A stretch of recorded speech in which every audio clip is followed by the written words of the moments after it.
I think we can talk. We should talk. Okay. I was like, I started a little late figuring this out.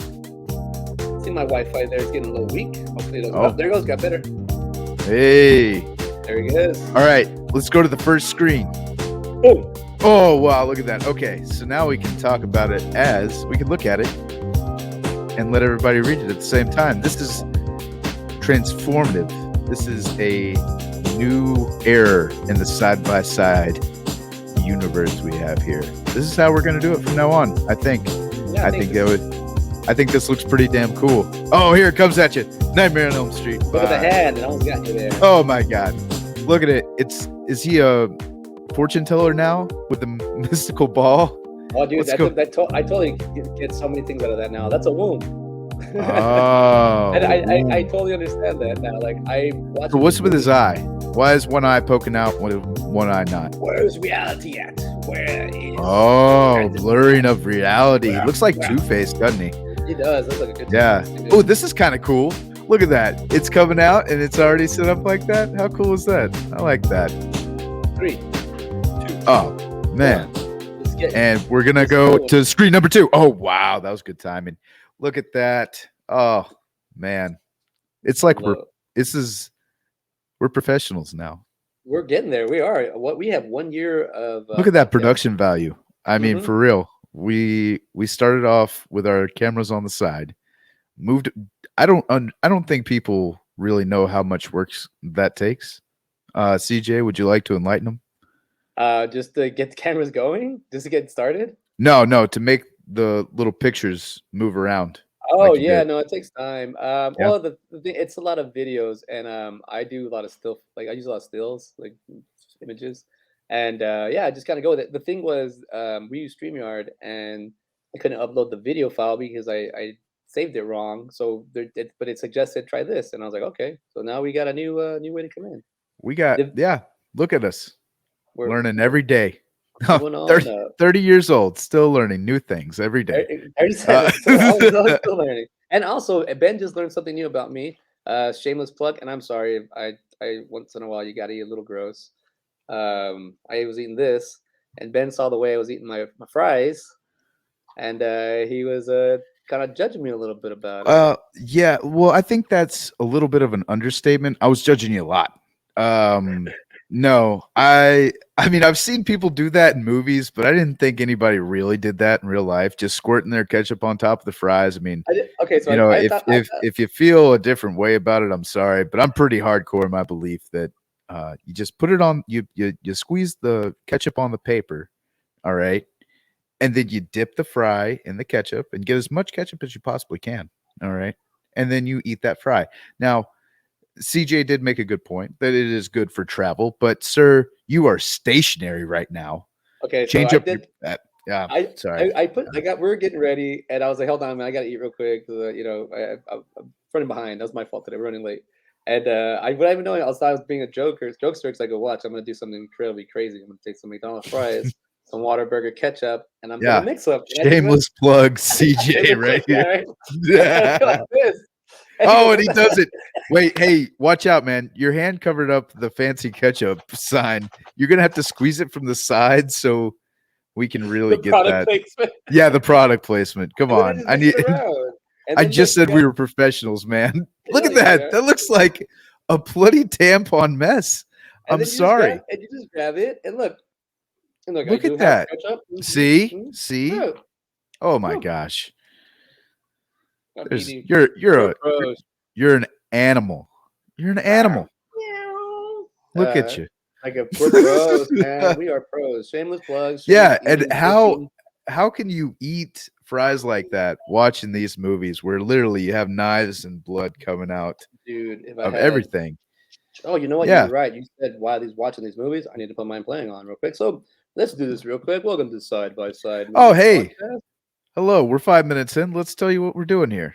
The podcast where we're two friends that have an open discussion about two movies we just watched. They could have anything in common, as in directors, writers, actors, productions. We're finding whatever we can. This is organic genre. It could be genre. Yes. Yeah. Like today, we did 80s horror legends. And not only that, so not even the stipulation, but one of the things we kind of went by is these were not the best reviewed movies of the franchises. So that's how we ended up with Friday the 13th Part 8 and Nightmare on Mhm. Elm Street 5.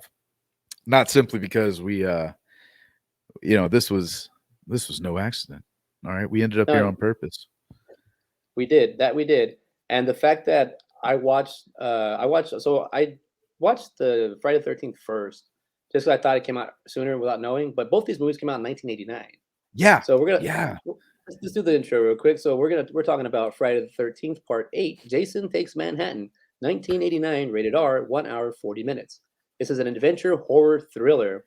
A boat ride of graduating high school students headed to Manhattan accidentally pull Jason Voorhees along for the ride.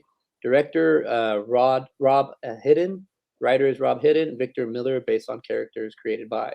Stars Jensen Daggett, Kane Hodder, Todd Cal Calcote, and then the Butcher.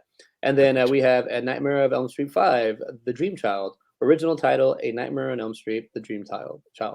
1989, rated R, 1 hour 29 minutes. Fantasy horror. The pregnant Alice finds Freddy Krueger striking through the sleeping mind of her unborn child, hoping to reborn into the real world. Director Stephen Hopkins. Writers Wes Craven. Characters John Skipp's story and Craig Spector's story. Stars Robert England, Lisa Wilcox, and Kelly Jo Minter. So right off the top of my head, Ben, and the way we started off the conversation, it's something I watched these movies when I was a kid. Like I didn't watch them in the theater, but I saw them on VHS, saw them at my older cousin's house, and I think this I want to say this is my second Jason I had seen. I had seen Jason, the New Blood, number 7. Saw that one first, Okay. and then I saw So 8. this is kind of where you came in on the franchise. This is kind of where I came in, and this is also So like in my introduction to horror movies. was 7, was it connected to this movie at all? Kind of. Okay, so Did this is where we gotta go because I started out here, Yeah. and then I did not know until like a couple years ago until I saw people breaking them down on the internet that Friday the 13th, first of all, it's the original one is Pamela Voorhees, is the mother. Yeah. So then you have that's number one, and then number two, you kind of get the Jason with the bag over his head, and then they got these formations of Jason as a real person, like a human being, like just a powerful, strong, like dude from the country, I guess. And the third one, he gets his mask, and the fourth one, he has the mask, the iconic hockey mask. So those are the first four ones. The fifth one, which is actually on all the reviews that I've seen over the movies, people hate the most, and the diehard fans hate the most because they Jason is it's a decoy, it's a mimic, it's someone, it's not Jason, it's somebody playing Jason. So Mm. they hate that one just because it's not really lore.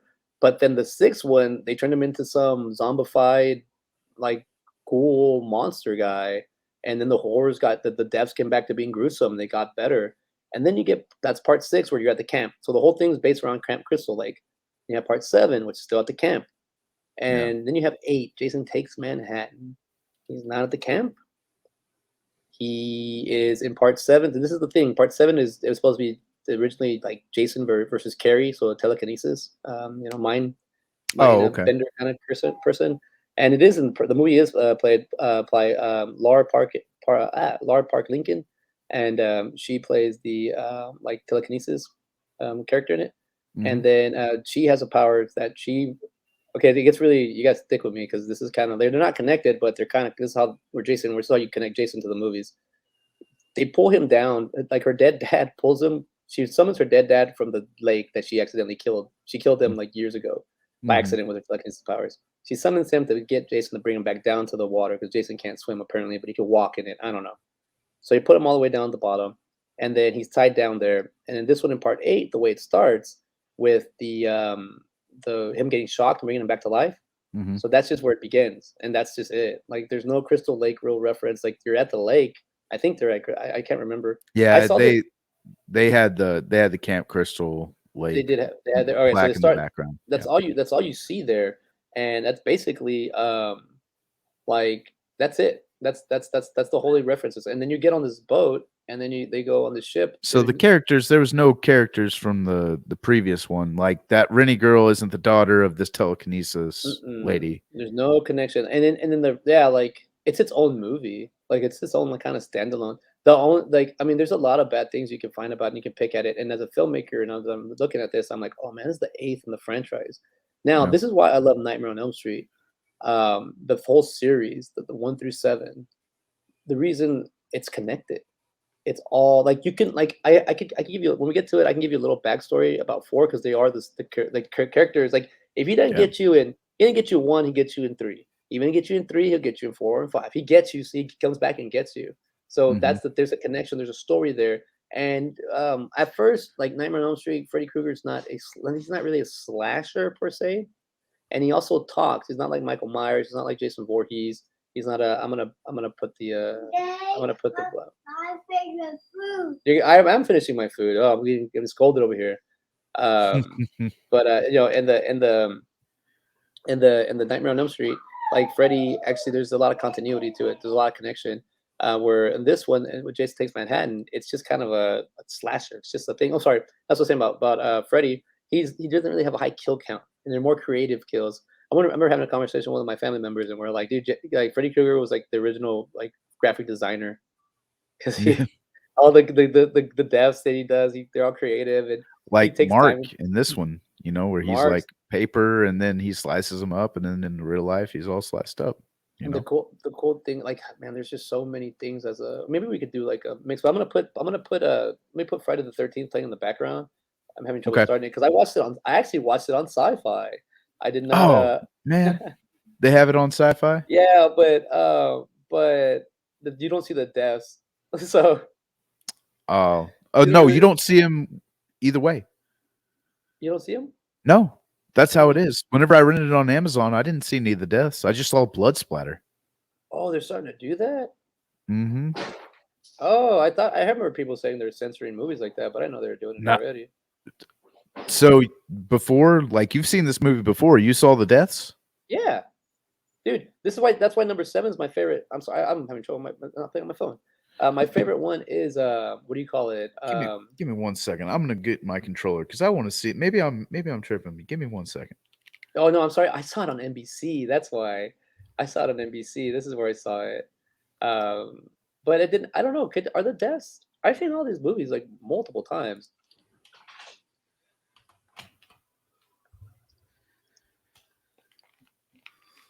Never mind. Because that would be crazy if I paid for a movie and they censored it. I would be I think pissed, yeah, honestly. dude. If you look into the what do you call it? But Into why? If I'm paying to what, like Sci-Fi, that makes sense. But for Prime Video, that does not make sense. well, I'm let's paying. let's maybe we should compare it because that is something that I've heard in the past that they were gonna start to like censor what do you call it? Censor movies and maybe some because the Hatchet movies. Have you seen those? That's also with Kane Hodder. He plays the I Jason think, Voorhees, yeah. and he does this. He plays Thomas Crowley, and those movies are gory as hell. Like they're super. I'm like, I have to pause to watch those movies because they got like some creative. It's Adam Green is the maker of these movies, and they're bad. They're crazy. And as much as Kane Hodder loves Jason, Jason is also played by like a lot of different actors. There's Jason is not Kane Hodder's. Thomas Crowley is originally his, so he likes to play him. But the deaths are gory as hell. But when you Yeah. watch it on Amazon, you can watch it with like they watch it without the gore, and then you can rent the one with the gore. Um, so I wonder if they did that. I have it Now, now. What's up? so I mean, I see the deaths at the beginning, like where he stabs him with the um, The harpoon? harpoon. Yeah. Yeah. I mean, I do remember seeing that, but like the deaths later on, no, like what's her name's death? Like they didn't show that one. There's a couple deaths where they just did the splatter. The Is the that kid. but that happens, right? Is like you don't see every death. No, you don't see every death. They try to be creative. Like even the dude on the running the ship, and then Jason just comes and impels him in Yeah. the back. Like that's the actual death. The death they actually showed the guy when he slices his throat. He shows that. But like there when Julius, did you see Julius get his head popped off? Yeah. Okay, you saw the punch, right? Yeah. Okay, then you're good with that one then, because they didn't show it in this one. They On didn't this, show that? no, no, Wow, they that's just they just crazy, they just man. show they show Julius say like take your because he also cusses. I think he says something like Yeah, like he he says says, "Let's get this motherfucker." And then he's like, "Watch your language." yeah, no, but I'm talking about when he gets his right before he knocks his head off. He goes, "Give me your best shot." Doesn't he say something like, "Give me your best shot," like that? And like I Yeah. can't, I got to Doesn't he say that?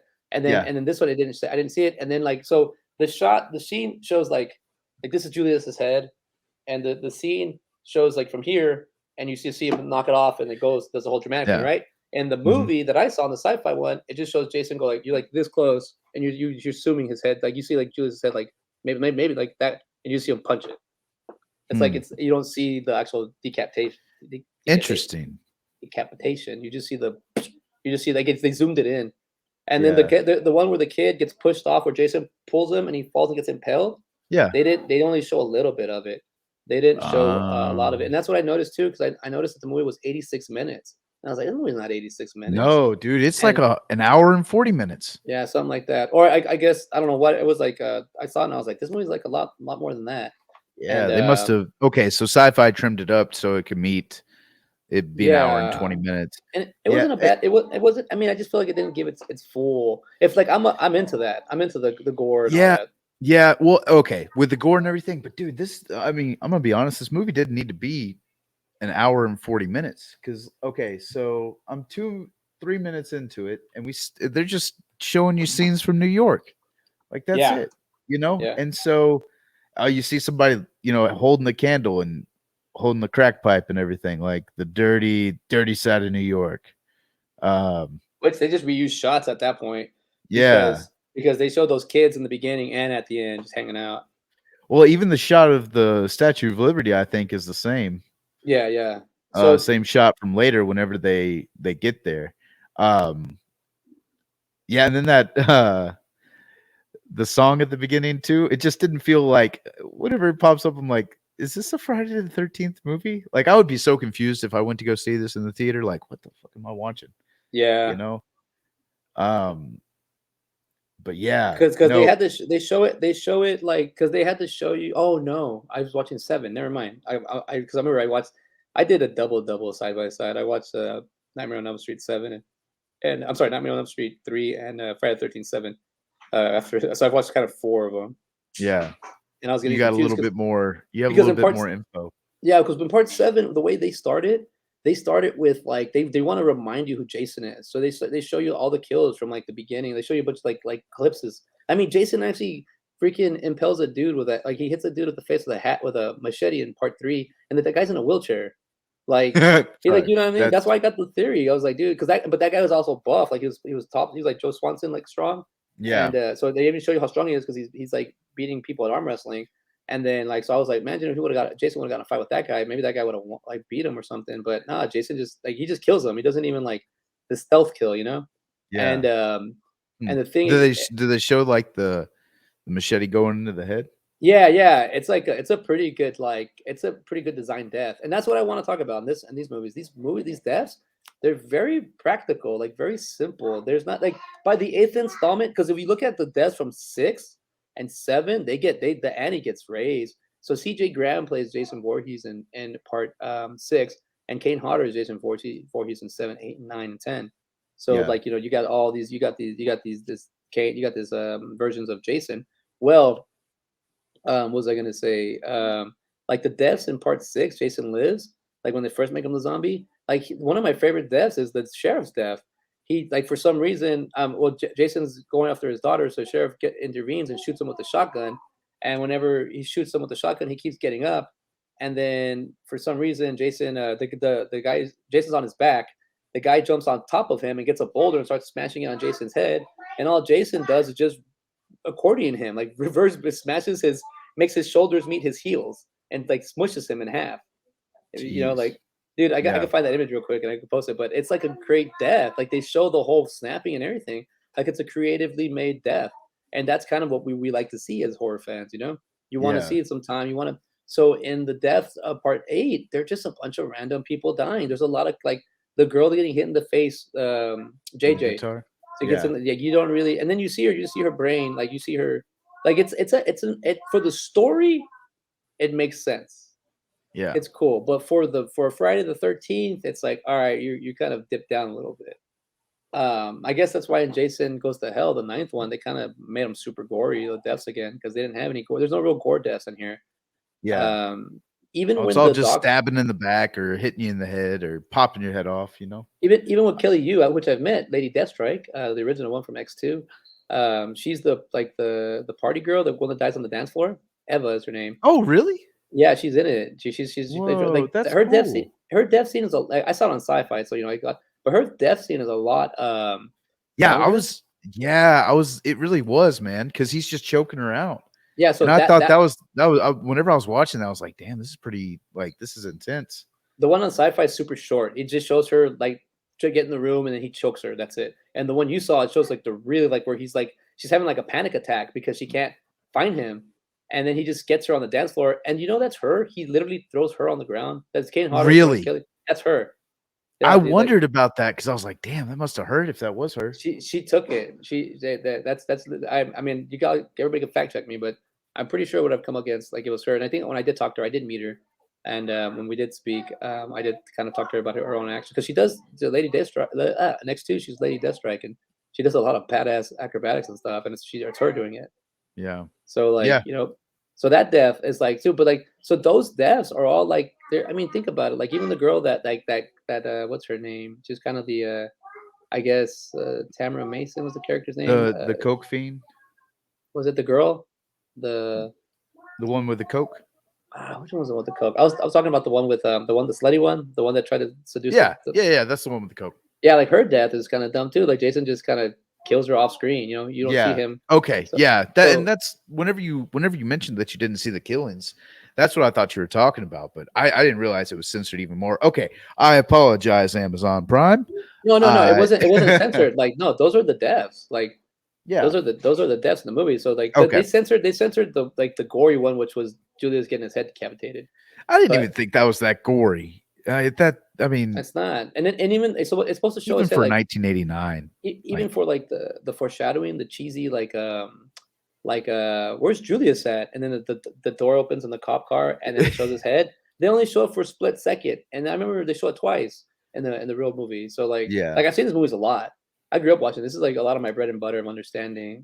You Just like storytelling. so I started it from the beginning, Friday the 13th. And you know what I thought was kind of funny? At the couple at the very beginning, I'm gonna be honest, I couldn't tell the difference between the man and the woman sometimes. I just thought that was interesting because both of them had like that 80s hairdo of like poofy and long hair.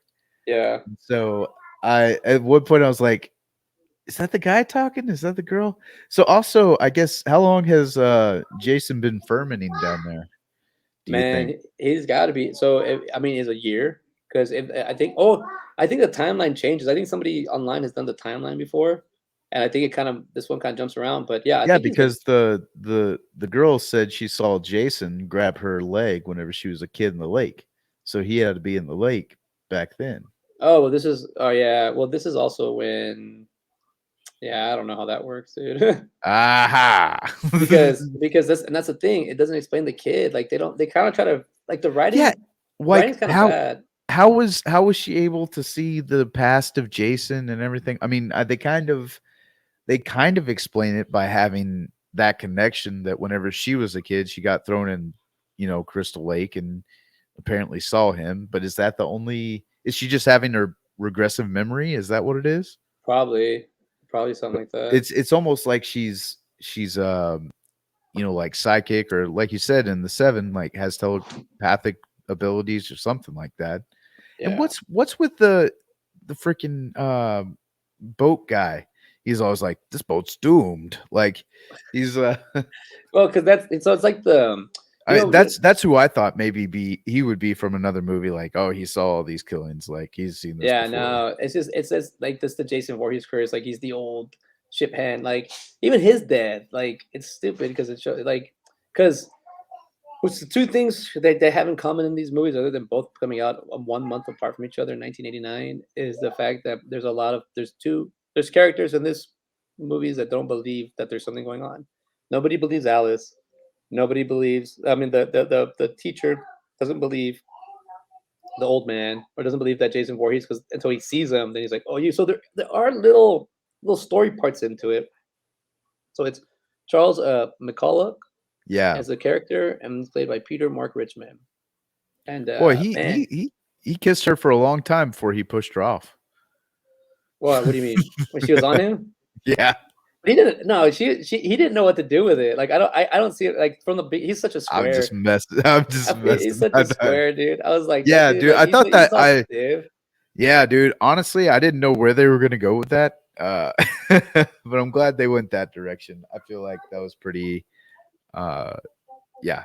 I feel like for that character, Yeah, that's what he like would have done. exactly. I thought they were gonna go with he's gonna want it, but he was like, nah, dude. He's like he's that much of a square. Like you really like want to hate him that much.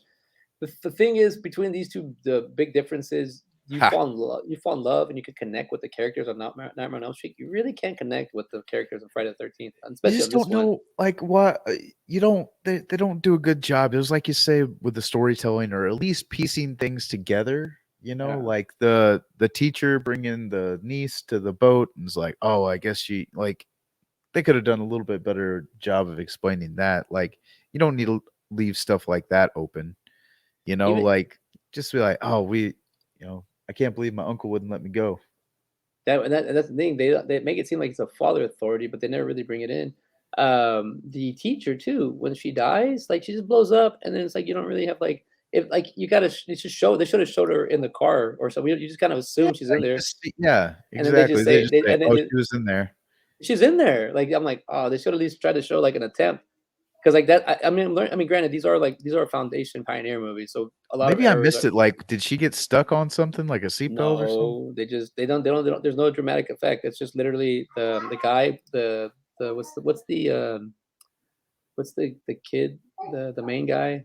What's his name? Oh, okay. So this is the reason why the ship hand is like, oh, this is doomed. He sees that boat come in with the blood. Yeah, Okay. All right. yeah. But I mean, that's such a little thing. I mean, that guy like why is he still on the boat then? Yeah, why isn't he Why like, I would have been like, I see that side boat. I'm out of here. And then I yeah, had to man. check the That side boat. cruise would have probably got stopped if anybody else had seen that. Yeah, They'd probably be like, "Oh no, we gotta.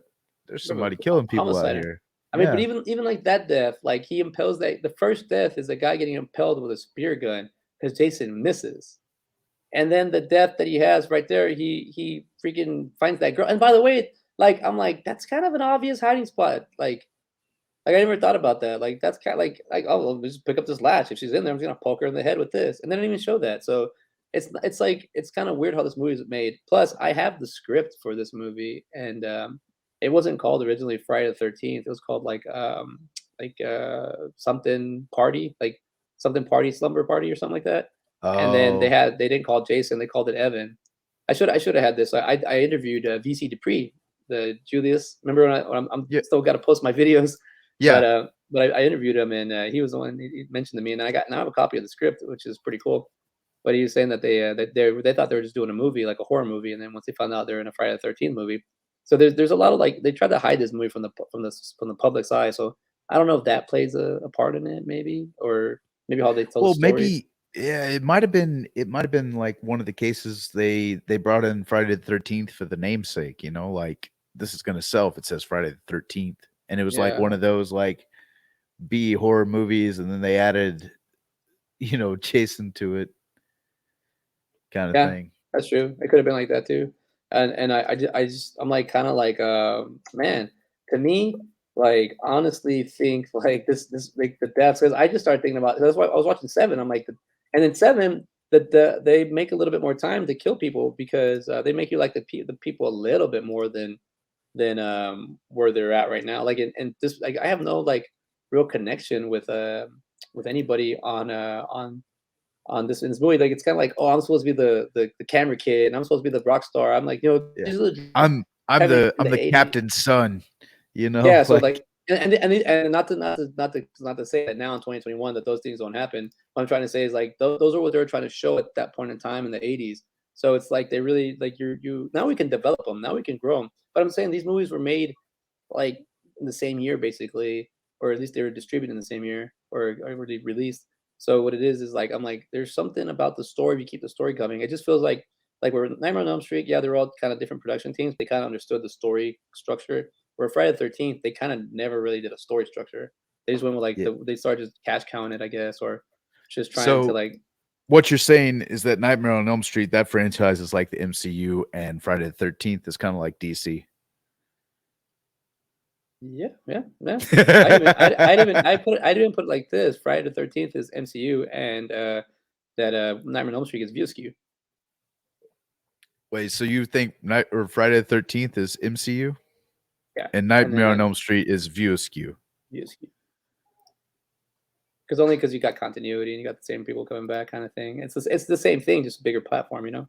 But I Okay. mean, I don't know, man. Like when I go to Ha, the conventions, when name I of go the to the boat is Lazarus. That's funny. that's what I say, Dr. Lazarus. A guys, La- yeah, and um, he can bring it'll bring everybody back to life. The activities they're doing on this boat also seem very fun, like dancing around. Also, another thing I was wondering, like about the captain's son, like who would want to on their senior cruise, who would want to be steering the boat instead of hanging out with their friends? You know, I guess he didn't have any friends. Maybe that's why his dad assumed that. I well, don't I know. don't know. It's kind of like a passing down. The thing is, like the way his dad approached it was like it's supposed to be fun, but it's really a serious thing. So his dad's like, "Hey, take it serious." He's like, "Well, I just kind of want to chill." See that, and Yeah, there's also remember it's like it's 1980s, it's late 80s, so it's like it's time. Kids are stepping up to their parents. Kids are kind of like I want to do my own thing. I don't want to be a captain's son, or I don't mind being a captain's son, but I don't want to be the new captain. And what I yeah, can see from that. Um, I know this movie to me like after like watching with some people have like crapped this movie on the Jason Takes My Hand, and I've seen some reviews on it. I totally understand what they're saying. I yeah. I, I totally get what they're talking about because it's just like a cash cow. It's literally looks like they just were able to capitalize on a franchise, Yeah, and that's kind of where it's like, all right, you're not really at this point. You're not giving the fans their because the deaths are there. They're just not there in the movie. Like there could be some well, and pretty cool deaths, but they're like I just not said, there. maybe okay. So you, whenever you said you were watching Friday the 13th 7, I was like, okay, so there's going to be like this is continuation of character development and stuff like that. Like I thought that's why you were going back and watching it because it had like a backstory to this one. But since you said it didn't, I was just like, okay, well, I could understand why somebody would go into this and just feel kind of cheated just because you have like there's no connection. At least it doesn't feel like it, you know? So Like if this was its own like thing, if it was its own like movie, if they had just done like the original, it might you might have because you were focused on the characters. But in this one, like you said, you just want to see Jason start killing people. yeah. You don't know what to well, you know what to expect, but like if you didn't have a Jason movie, if you didn't have if it wasn't Friday the 13th franchise movie, you you could be like, okay, that death is, a little different. I guess maybe they needed somebody that could punch Julius's head off and be able to Well, leave him with. I think the the one thing I can say that's consistent is Kane Hodder's performance as Jason throughout this whole movie is brilliant, Yeah, and I'll say that the fact that he is like has this angriness to him as Jason, like you can like the black. I've always wondered, do I like to see the eyes or do I like the blackout eyes? I like the blackout eyes at first, but I think it needs to be a little bit more. Like it looks completely blacked out, like where it just looks like cloth. But if it was kind of like a more natural blackout, but I mean that's just my I shouldn't be saying that. I think that his performance and the way he looks is great in this movie because they need some kind of element. Like if this was just a standalone movie on its own, like just called Manhattan or something, and it had a killer like this, but not Jason Voorhees, I think this would be a good 80s slasher movie. But the I fact that think it would be too. I think the fact that it's of Jason Voorhees, you got to step it up. And I Mhm. think a lot of the deaths weren't there, and we weren't you because they've been ramping them up. Like dude, the deaths in 6 are insane. The deaths in 7 are I think man, I gotta go rewatch them like back to back, but I think the deaths in 6 are a little bit more gruesome than the deaths in 7. And then Okay. there's a little more creativity. Where this movie, like I like the shots of the ship, like all the interior shots is pretty cool, but they don't really use they don't use the environment to really kill. I mean the two like gangster guys, which is funny about New York, right? The first thing they Mhm. do is like they get mugged and then they say split up. Yeah. Yeah, I don't know. Okay, whatever. But they had those two gangster guys come out, and like one guy, Jason just smashes his head on a pipe, and that was it. And we're supposed to assume he's dead. and the other guy, he pokes him with a syringe, but you don't really see the syringe death. So it's kind Yeah. of like, it would have been cool, like if Jason would have like, I don't know, I can't nitpick after the fact, and then I can't move. It's like 30 years ago. I don't want to be like being Do dumbass you about it, but do you think that these movies would be rated PG-13 if they were released now? probably, dude, probably. I mean, for sure, Nightmare on Elm Street. Well, the topic when we get there, the Nightmare on Elm Street topic is gonna keep it rated R, but the whole the story about it, but the Because he's always like, "I'm gonna get you, bitch." They even make fun of that in oh my god, Rick and Morty. I You know, know? right? Exactly. So if Rick and Morty's just constantly doing that, you might be onto something, Ben. This might need to be re-released because this is especially the deaths and because like the deaths in part six are gruesome. Like they're like creative. Like even like part four, Tom Savini. When you get Mhm. Tom Savini deaths, they're really like part four deaths are way out of the box. But like this one for part Jason, I wouldn't mind even showing Jason Takes Manhattan to like my son if he's like whatever. If he's 10 years old and he's watching, I'm like, yeah, you can watch that. That's like it's like Yeah. you're right. The deaths though, like I said, like that thug guy, like I would have expected him to like Jason to like could either like rip him in half or pull him apart or snap him Mhm. backwards or something. Nothing like that. Just stabs him. So I understand like yeah, dude. Yeah, I don't know, man. I know 6 is definitely rated R. I know 7 is definitely rated R. There's even sex in them. There's no Yeah. sex in this And movie. there is a little bit at the beginning, That's but sexy time. There's no actual sex. oh, okay. That's what I'm saying. That's Like the other ones, you'll see like a girl on top of a guy, and then Jason goes in and impels the girl while she's on top of the guy with a like a spear or something. Like that's the sex scene, and I think that's what a lot of people like in horror movies is that yeah. sex. I don't like I said I've said before, sex in movies to me is like it's irrelevant. I don't think we need to see it. If it's a horror movie and that's what they want to go watch and they need some of that, then go for it.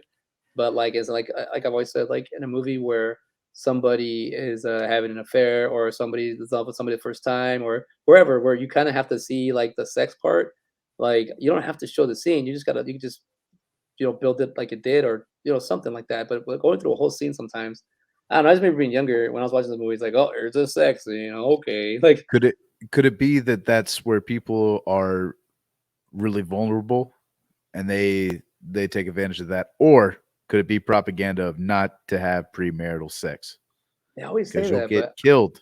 I don't know. I don't know. But and then that's why people like it because they're like, oh, maybe somebody's behind me about to kill me, and then yeah, like that. That's a whole new kink. Yeah, Uh, exactly. I The don't horror kink. know. I think Uh, I think the fact that I don't know, man. It is so art. Still, it is art. yeah, so with back to Friday the 13th, why do you think she has that dog? What's up with I the have no dog? idea. It's very inconsistent with the dog. Yeah, and even like the first time that she see, and that's the thing too, is like these are that's what makes it feel like it's not memories, like a regressed memory is like the dog sees it too. So that means the dog's like, huh, I'm getting the hell out of here, like what the hell Mhm. just happened? If the dog can sense it too, then maybe it's that's why I was like, okay, there's something going on with her, like has a connection to Jason somehow. So it was just very misleading. It didn't explain it very well at the very least. Um, Yeah, there's a lot of yeah, like I said, I guess that too. You going into a horror movie, so you want to kind of suspend belief a little bit, but uh, it just was like I said, a little bit more confusing than actually progressing the story. I mean, if I get cool deaths, I think this is why I'm nitpicking it. If you give me some gruesome deaths, I don't care about the story. I was like, oh, did you see that kill? But the deaths aren't there in this movie. The Yeah. deaths aren't there, and especially with the pedigree of the franchise name. But if I mean, he shows his power, he shows him strong. I mean, I know like some people pick the fact that he can like teleport in this one. What Like do you? he's at the bottom. The guy starts going up a ladder. He's at the bottom. All of a sudden, he's behind him on top of it. Like a jump cut Oh, like a jump yeah. cut. Hmm. Well, what part are you on? Whenever he's looking for Rennie and he's talking to the camera guy. It's Oh like, senior yeah, predictions started 5 minutes ago. I just don't know where she's at. Yeah, you see So JJ, and like that's like because it's like the death's kind of like I feel like the movie was shot like in it feels like the movie was shot in two separate days, like day and night. Mhm. Because there's some stories there where you're like, okay, the girl makes sense, but there's like no reason for him to find her later. Like it doesn't add or take anything to the story. Like JJ is not a very important. She only comes out in like one and a half scenes, so it like you don't really connect to any of these characters. Like you yeah, see them on the outside, but you don't really get to feel them. Like not like a Nightmare on Elm Street where no, you actually can feel like, oh, I've been in that situation before. And like this one's like, when the hell have you been on a boat? I mean, that's the whole thing. I never even paid attention. I never bothered me. It's called Jason Takes Manhattan. He's never really only in the last what 20 minutes. yeah. The last 20 minutes, I thought that was pretty funny. That that you mentioned that, and I was like, oh, so you didn't even get to like you said you fell asleep, and then you didn't get to see the last 26 minutes. And I was like, oh, so you didn't even see him in Manhattan. Yeah, because the way So so the way I saw the yeah, movie was I watched the Nightmare on Elm I mean Friday the 13th first. I watched it at night, and I fell asleep, and there's 26 minutes left. So when I woke up in the morning, I don't know, like 5 in the morning, I started watching a Nightmare on Elm Street 5. I watched it through. It's like, oh, you know what? I gotta finish watching Nightmare on Friday the 13th. And then I told Ben that, and he goes, "Oh, so you didn't even see Jason get to Manhattan and Jason Friday the 13th, Jason takes Manhattan." I go, "No, I yeah, didn't even realize like yeah. he's not in Manhattan at all." That's what I was saying, man. It's like this movie didn't need to be an hour and 40 minutes long. And honestly, what they should have done is have like maybe two deaths on the boat and then the rest of the deaths in Manhattan. Because you could, that's believable that, oh, this person got abducted by junkies. We got to go look for them. Like that could have been they could have had different storylines there. And I get why they kept it on the boat, but then just call it like Jason takes a ride or something like that. Jason on a yacht. Not Jason takes Manhattan. Another annoying thing is there's a bunch of kid deaths in there, but they're just people that they'd say stay in the restaurant, and then they're like, "Where are the people left in the restaurant?" There is no more restaurants. They're supposed to assume that they died. Yeah. So there was a lot. There was still a handful of people that. So you're right. I think if they would have sped up, because look what I just found in the trivia. I think if they would have sped up this movie a little bit more and had it where like the deaths on the boat added up, and they're like, "Holy shit!" Like to maybe to what's his name, McClock to like really help him like believe that there's deaths, go around and show them and stuff. Or like, and then they're gone, the bodies are gone. It's like maybe like a little mystery, and Jason's kind of cleaning up after himself. And then maybe once there's a part where they're all see him, because even like he looks up when they're on the rescue boat, and he looks up and then he sees Jason and he's gone. So it's Yeah. like at that point you still don't really understand if they don't. There's some people like it sucks because as viewers we see everything, but you got to understand the characters don't. So if the characters don't, they're in the dark. It's okay for us to know certain things, but not everything. Yeah. So, like, you're right. If you could have been like a few deaths, let's say there's 4 deaths on the boat, and then it scares them. Everybody gets off the boat, and then there's two groups, and Jason goes and totally mutilates one group, and then comes back and gets the other group. But it's just kind of it's New York, and even like he says, you couldn't docked anywhere else. Like I don't Hmm. know. It's like okay, it's a dock. Like just get out of there. Like I don't know. I just feel like they had a car at one point. Like why didn't they just get the hell out of there? Why'd she have to like I don't know. Like that's like weird, They get in the car and then they crash and it blows up, and that's how you kill the teacher. It Yeah. says here in trivia, Kane Hodder says that one of the most fun parts of the tenure as Jason were the scenes in Times Square. He says that spectators were lined up and down the block watching the filming, and he didn't want to take off his mask to destroy their illusion of Jason. He said that every once in a while he'd turn his head and look at them, watch them go all crazy. So he'd just play around like Jason. I mean, they had to. I mean, back then it was probably super expensive to get that. To get that Times Yeah. Square. Shot in New York. And that may be why they went Friday the 13th, is they were like, oh, we need more funding. Yeah, and then look at You this. know? At 100 minutes, this is the longest running time of the Friday the 13th film. Like, dude, they clearly took out a bunch of it when I was watching it. Yeah. So it's So the death where he kills the guy in the sauna, that was a pretty gruesome death. okay. That's okay. Let's put it this way: out of all the deaths, that is probably the most gruesome. I didn't get to see the impalement where he punches him because Yeah. they didn't show it, but I know how it looks. I've seen it a ton of times. It actually Yeah, shows it punch him in the stomach. looks like it's on fire. It almost looks like they took a hot rock and put it through the dummy and everything. Yeah, and then so check this out. So that like even the death, the third there's a stupid throwaway death. The dude in the old dude in the very end, the last Yeah. death actually, he's just kind of the worker, the sewer worker. Like they do it off screen, he hits him with you see a shadow death. I'm like, oh okay, I see why people are. Because when you watch the franchise all broken up, and plus you watch them when they're old, when the movies are older and you're still younger, they can't do anything about it. I could only imagine like people being a Friday the 13th part from the beginning, and then following all the way to 9 and being like, or 8 and being like, what the fuck is this? Like, how did we get here? You know, Yeah. like how do we not like? Because I like okay, so I always bring up the Fast and the Furious. Like, how do we get to 9? Or I think we're at 9 already, right?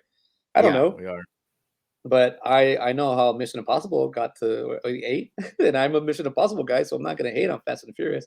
But I'm gonna say that like I do like the fact that the Mission Impossible movies are staying pretty close to the source material. The Yeah. stories are pretty much the same. They feel like books, series of books, opposed to like a bunch of sequels. But So see, we're at Mission Impossible started in the 90's yes, and Fast and Furious, it's been going on for 30 years as opposed to 20 years, and Fast and Furious has more movies. So, once like I said, I know we're just comparing the franchises, but I want to go on my Fast and Furious spiel real quick. go for it. So, 1, 2, and 3, honestly, I enjoy all three of them. I'm not gonna lie, I enjoy 4 and 5 too. 6 is where it really started kind of getting crazy. And 7, 8, 9, like it just got to be too. Oh, I haven't even seen 9, but I know it's just going to be too damn much, because 4 and 5 they're reasonable. It's almost like you kind of got back to the essence of things. It was like, okay, we're going to bring back a new trilogy is essentially what you thought you were going to get. Um, but then it just like kept going and going, and it just you just need to know when to stop on some things. And you could bring it if you want to. You could do another trilogy, 20 years from now. I'm sorry, I did say Mission Impossible 8. They're on Mission Impossible 7. Yeah, you're right. I mean, I think they have to write it as hard as they can. Because here I Yeah, am, like, the Mission Impossible 1 is was it 1996? yeah. And Oh, then was was it it? So I guess yeah. it wasn't too far away from Fast and Well, Furious because that was what 2001. yeah, Fast and Furious is '01, right? Yeah, So Mission Impossible is going longer. But I'll tell you one thing, like you said, like there's a point where you're like, oh, this by once you hit 6, 7, 8, it's like, but with the Mission Impossibles, they're all good. They're all creative. They all take they but also there was like it took a minute because they have Mission Impossible 8 2023. So Mission Impossible is 1996 and it went 4 years and it did 2000 Mission Impossible 2, which is still a good one. Mission Impossible 3 6 years was 2006 and then there's another little break in 2011, but then it's 2011, 2015, 2018, 2022, 2023. So they kind of got the ball rolling a little bit later. But I mean, the first one's amazing. I really do dig. If I were to do Mission Impossible and like Fast and Furious between those two movies, like yeah, the first two ones are great. I mean, Fast and Furious and like Gone in 60 Seconds would be a better comparison, but I and Fast or Gone in 60 Seconds is a remake from an earlier Gone in mhm. 60 Seconds, but I remember watching that movie and loving it, dude. As a kid, I thought that was the coolest damn movie in the world. Um, but yeah, no. Back when I thought Nicolas Cage, and I still think Nicolas Cage is a great actor. He just does anything. Hey man, actors gotta act, bro. That's Exactly, dude. all I And gotta I say. think I think he's a good actor, and if he has a good director, then he is going to have a good performance. I think that he is, a good cog in a clock.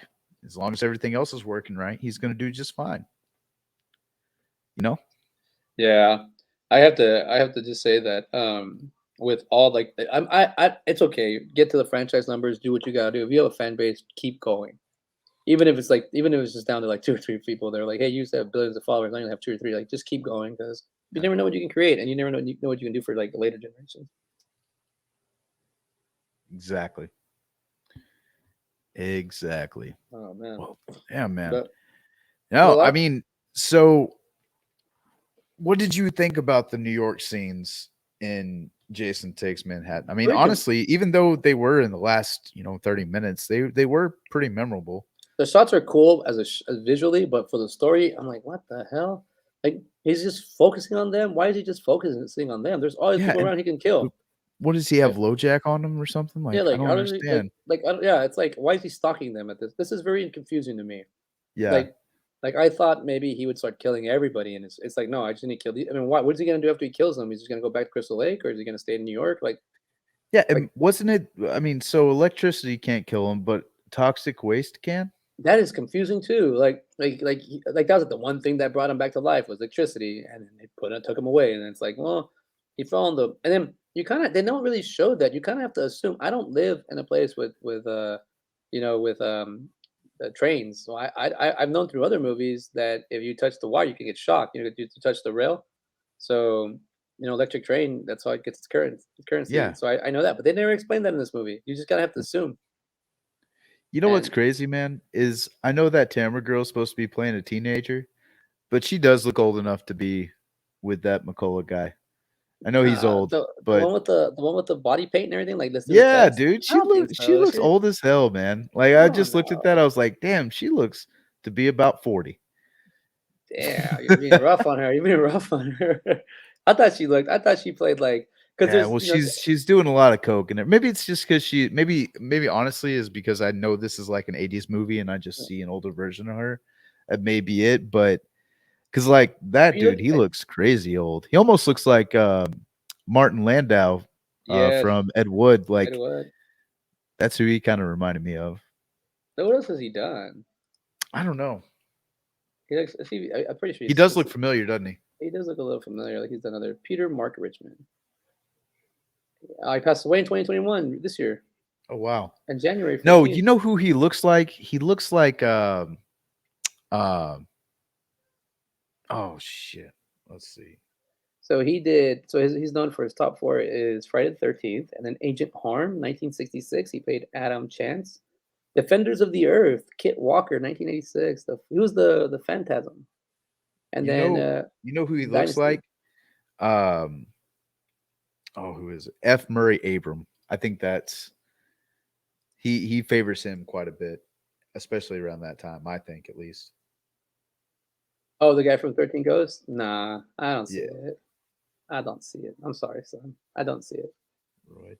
They got 2 different faces. He looks more like Martin Landau. I'll give you that much. Yeah. He does look a lot like Martin Landau, but F. Murray, no, I don't see it. I don't see it. Yeah, he recently passed this year. R.I.P., sir.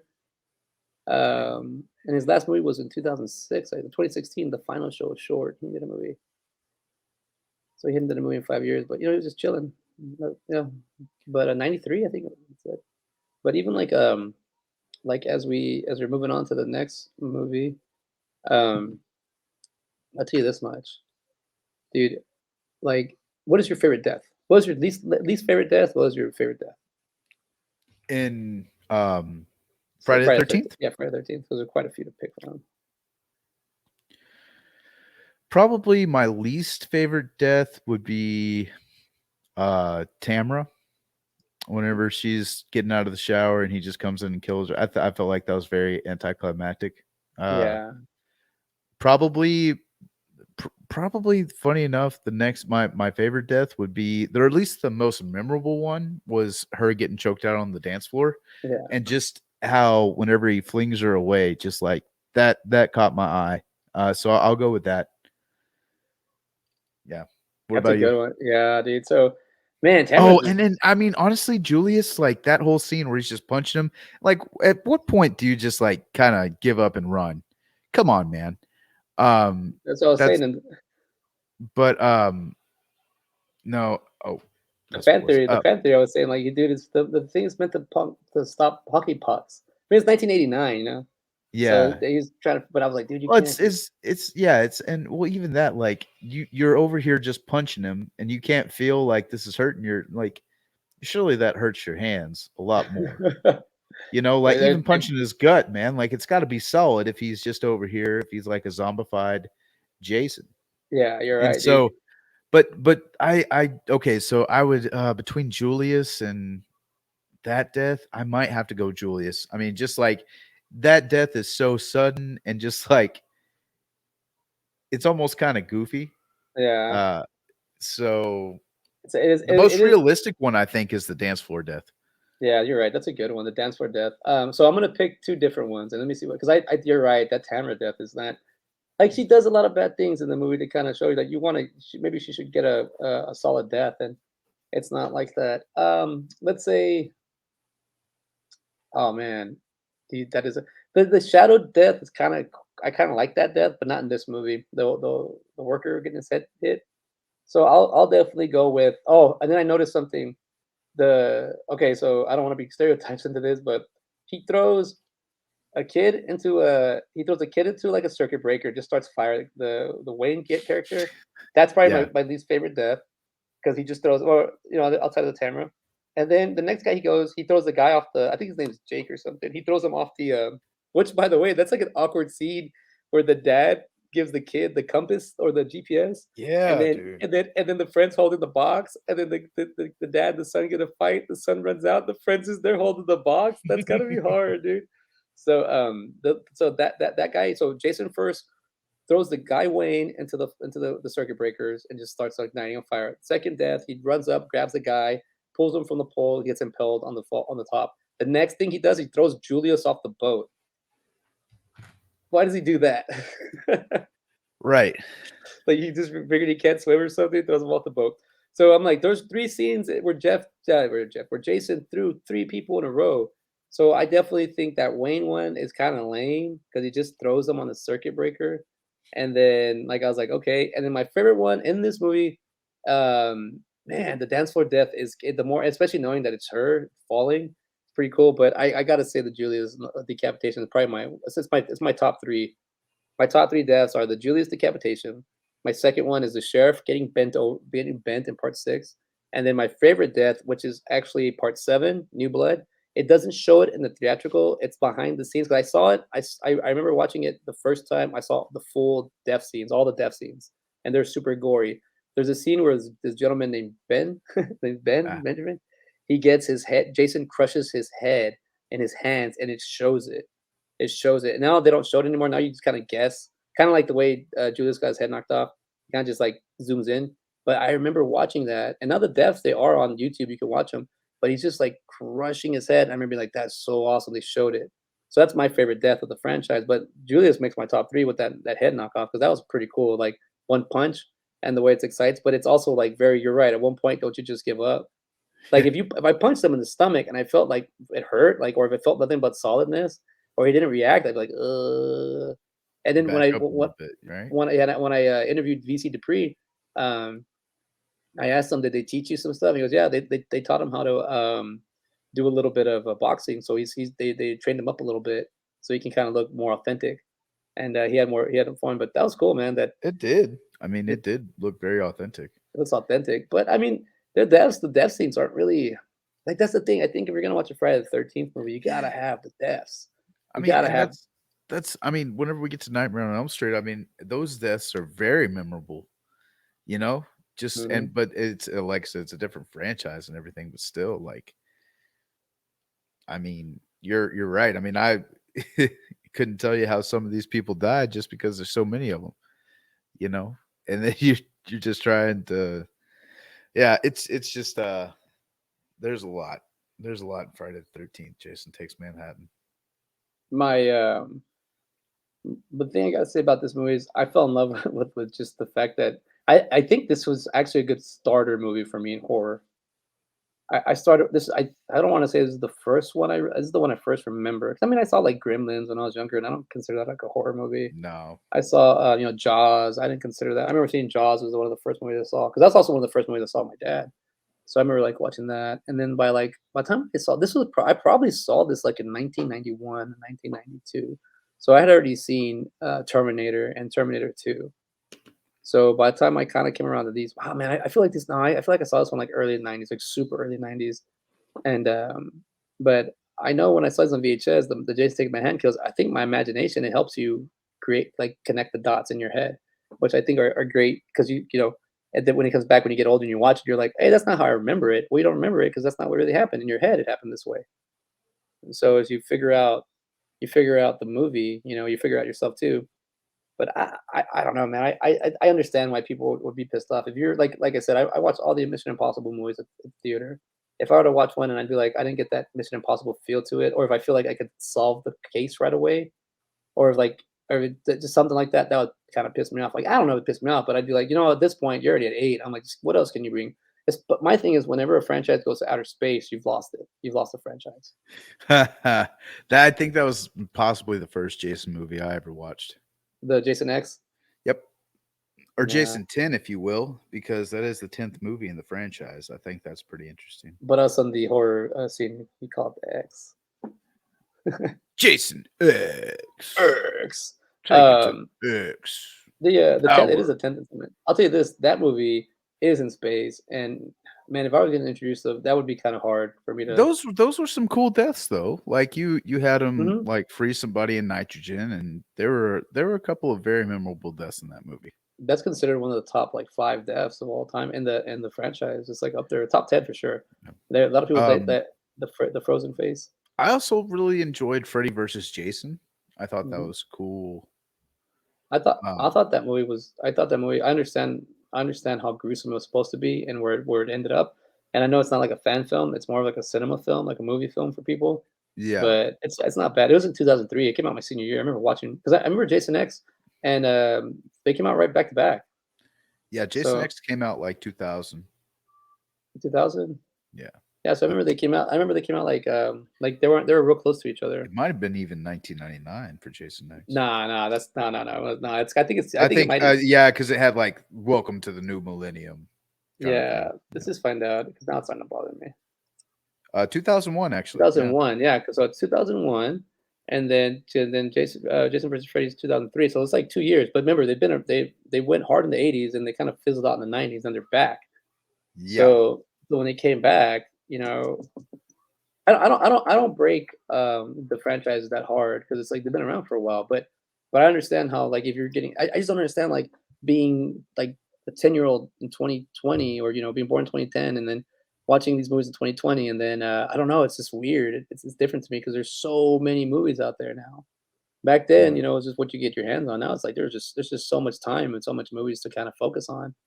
But, yeah, let's go on to Nightmare on Elm Street. I got that playing All right, let me get that going. because Let's we're see doing here. The Dream Child, which now, as a father, this movie has completely, and I'm adulting these days, so this movie has completely changed its view on me.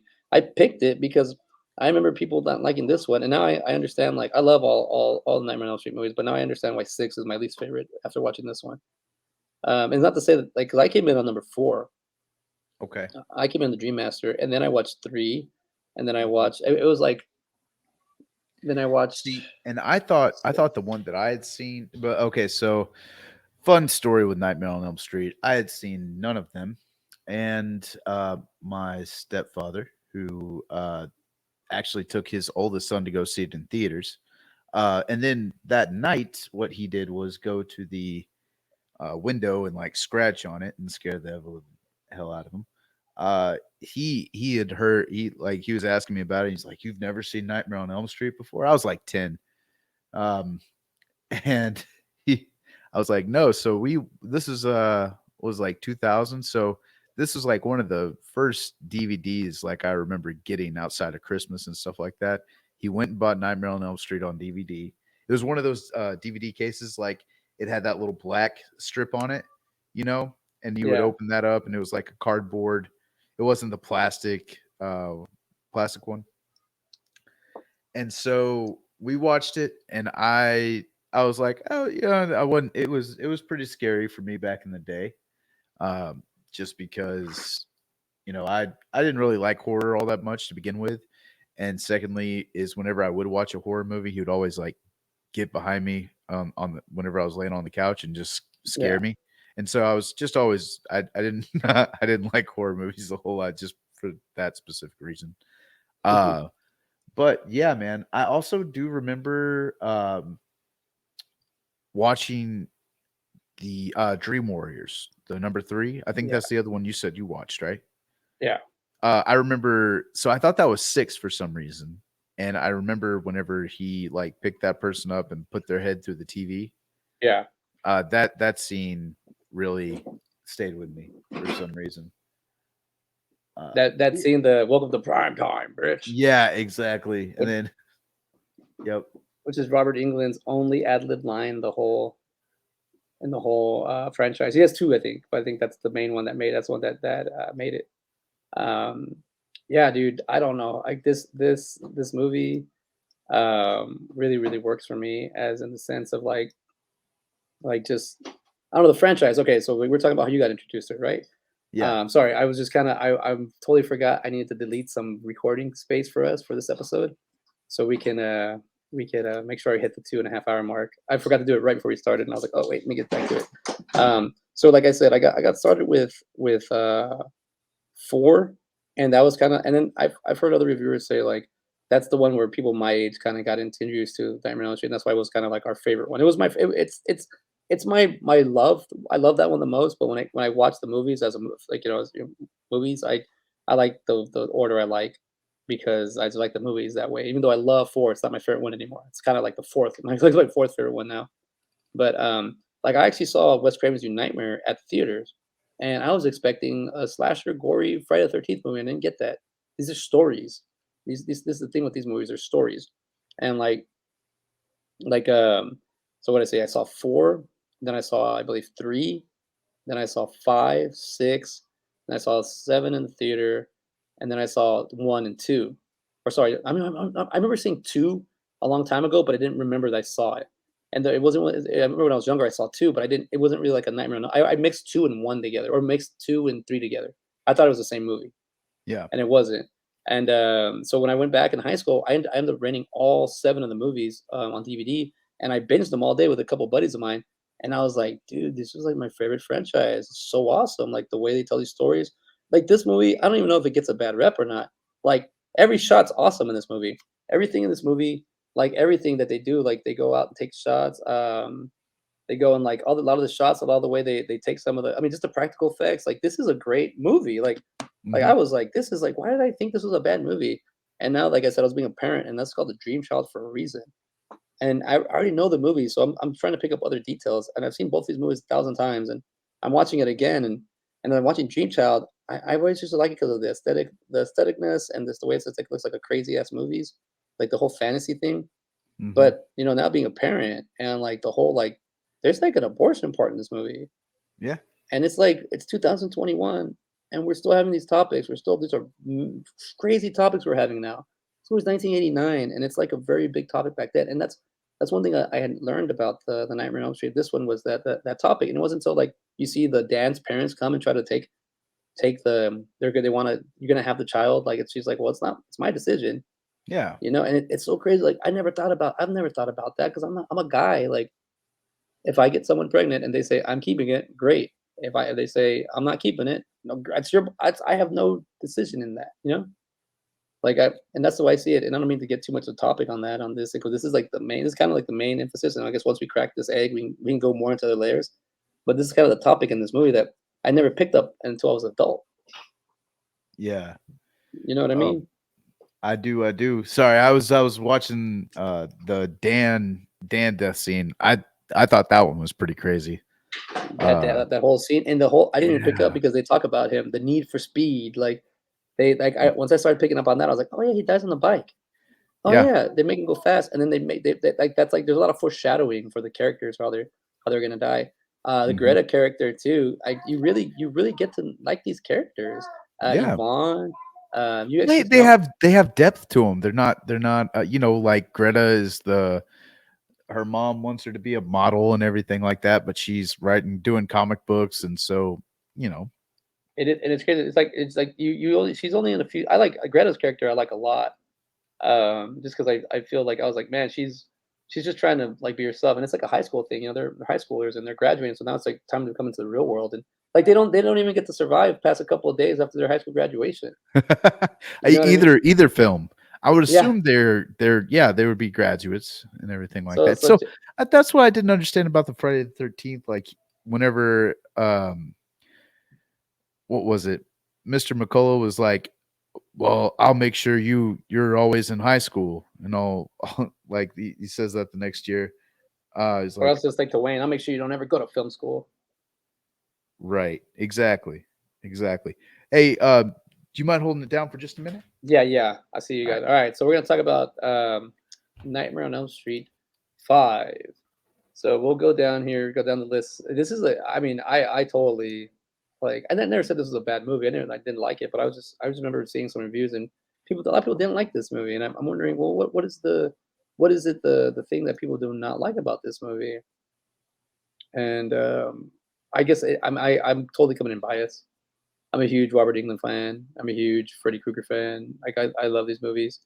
There's a topic when Ben gets back, I'll bring up and see what he thinks. So I try to talk to some people about this, and we'll get it going right now. But I'm on the trivia here for Nightmare on Elm Street 5. Stephen King and a comic book writer Frank Miller were offered the job of writing and directing this movie. Whoa, that'd be a cool. Wow, that'd be super dark. When Alice wakes up from her nightmare in the Salem, and one of the deranged Western Hills patients, who portrays by Robert Englund, appears beside her in bed and pins her down. Originally, he said, "There's no such thing as safe sex." The line was excised from the film. Oh, there's a line that took off. The final a Friday the Third. I'm off. The final A Nightmare on Elm Street film until Freddy versus Jason 2003 to feature the Jump Rope Kids singing around Freddy's rhymes. That's why they call them the Jump Rope Kids. Classics like from 1, 2, Freddy's coming for you. The final A Nightmare on Elm Street film to feature children living in Springwood. Oh, because they're not in part 6. There are no children that live in Springwood. Unlike the previous films, the exception of the first one, this film's main title does not display the digit 5, just a Nightmare on Elm Street, the team title. Kind of made them like, kind of like books. Then I think they had to go, maybe put the numbers so people can see in the right order, I guess. The film opened to number 3 at the box office, but is disappeared thereafter, and it was the lowest grossing film of the franchise. Robert Englund stated that the film was a success. Now I wish I would have done this and then get that cameo I got from him. I could have talked to him a little bit more about this. I could have been more specific what he thought about Nightmare on Elm Street 5. I just kind of was like, hey, give me a story. I got a cameo from Robert Englund. Maybe I should put it up. Bobby Jacob was portrayed by a baby girl. Oh, baby. God dang it. Baby Jacob. I'm off. I'm real off today. Writers John Skip and Craig Spector had to fight to get credit for their work on the script. Man, that sucks. That's the name of the game, man. People just, if someone feels they can get away with a lot, they'll take it, and they get called out on it. Joe Seeley originally wanted his character Mark to be a goth kid. Already in the late 80s, because The Cure is big back then. Robert Englund and Lisa Wilcox appeared together in Fear Clinic 2009, so they did a recast. The film takes place in June 1989, so it is in real time. Okay, well, just to talk about these movies in general, and just to talk about the comparisons, you always have like there's a reason why these two are the headliners or the big cheeses when it comes to the horror scene, because they laid out the tracks for a lot of movies that are out today. And I think I'm more drawn to the psychological mind part of Nightmare on Elm Street series opposed to the death scenes, but I like the death scenes Friday the 13th movies. I keep going backwards. The Friday the 13th movies, like I really do. I enjoy a lot of that. Just it's sometimes you just want to unplug and watch some good old fashioned horror movies. But inside as you see in the franchise movies with the Nightmare on Elm Street, like you can really go deep with this, and you can see where it goes, and you can understand that. Well, just keep the story going. Keep it as. I think the fact that they kept Robert Englund as Freddy Krueger is what really helps this franchise a lot. Really seals it. I'm not comparing it to the many Jasons, but that's a different thing. It's its own different beast. This I think really helps it out that Robert decided to stick with it and portray Freddy and get him get him down as the character as much as possible. I think after meeting Robert Englund and getting to see like the reading Robert Englund and seeing the difference, Freddy, like he's two different people, as an actor, and Freddy Krueger's a fictional character. And I think like starting to really like in my head, it's cool like when you get to meet them and get to talk to them and get to like to see where they're at and how they where they're at in life. But check it out, Ben. I was talking about me meeting Robert Englund. Yeah, I figured that's what you were talking about because I was like, I know for a fact that you have like what 2 or 3 pictures of him Just with him. 2, but Yeah, I got a cameo. I gotta. This is what I like. I was saying so. I get these made out majority. Well, now I've had some made out to me now, but in the beginning they're all made out to my son. This is my yeah. second photo I've taken, or this is my yeah. I think this is my second photo op I've taken, and I Oh, saw good. that you only get like a few seconds to take pictures with these people, and Robert's very interactive as you can tell. But when I and it's so hard. I don't know how I meet him. It's a long story how I met him and how I got this him to sign it. But it says there, "Hey, Maxwell Cooper," my son's name. He goes, "I've got your dad, haha, Freddie," and then he wrote Robert England. So it's like two different personas. But I like and I met Robert England. I've done 2 photos. I've met him once, and I've gotten a cameo from him. So I thought that was pretty cool. And then I've met I keep showing this photo with Kane Hodder. I see that one. This Jason from Takes Manhattan, and then CJ. So I told him, crush my head like you crushed Ben's head. He's crushing my head. And then there's CJ Graham, I'm sorry, CJ Graham from Jason Lives. So it's from part 6. But look, man, he's fun, dude. That guy's cool. You guys Yeah, having a good time with these dude, he looks characters. huge, man. Oh, I made him look even bigger on the photo, but yeah, he's like 6'3", 6'4". He's a big guy. Kane Hodder is about 6'2", 6'3". They're both tall, but CJ Graham, like, he's got the statue of like a big guy. Like he's got the broad shoulders and stuff. Like he was like I don't know, Green Beret or something, or he was in the army or the Marines. Like he's like an actual badass. I was like, oh, no wonder he's all like confident and everything. What did you get? Hold on, I'm gonna have to step away. Sorry. Well, you go for it. No, I am at the scene in Nightmare on Elm Street, where Greta is at the dinner table with her family. And I remember the first time I saw this, I watched this movie for the first time just the other day, and this scene just kind of stuck with me for some reason. I think it was just the fact that her family is like laughing at her while she's choking to death. And I guess the way it was cut and everything like that, it kind of goes back and forth between the actual dinner and her dream. Um, but I thought she had at one point, like, I thought her family was actually laughing at her. Um, Golly, man. And just to fall asleep at the table, I mean, that's another thing too. How you got to be pretty dang tired just to fall asleep with all these people around you. Oh, Uh, at the board at the yeah, thing. yeah. And then just how extravagant that dinner was, and then you see, like, you have so that guy at the end that's in the green shirt that's talking to her mom. I feel like he's been in something before. Like I've seen his face before. And I do enjoy that part where he's like, Bon appetit, bitch. Yeah. Filet de Barbie, you know.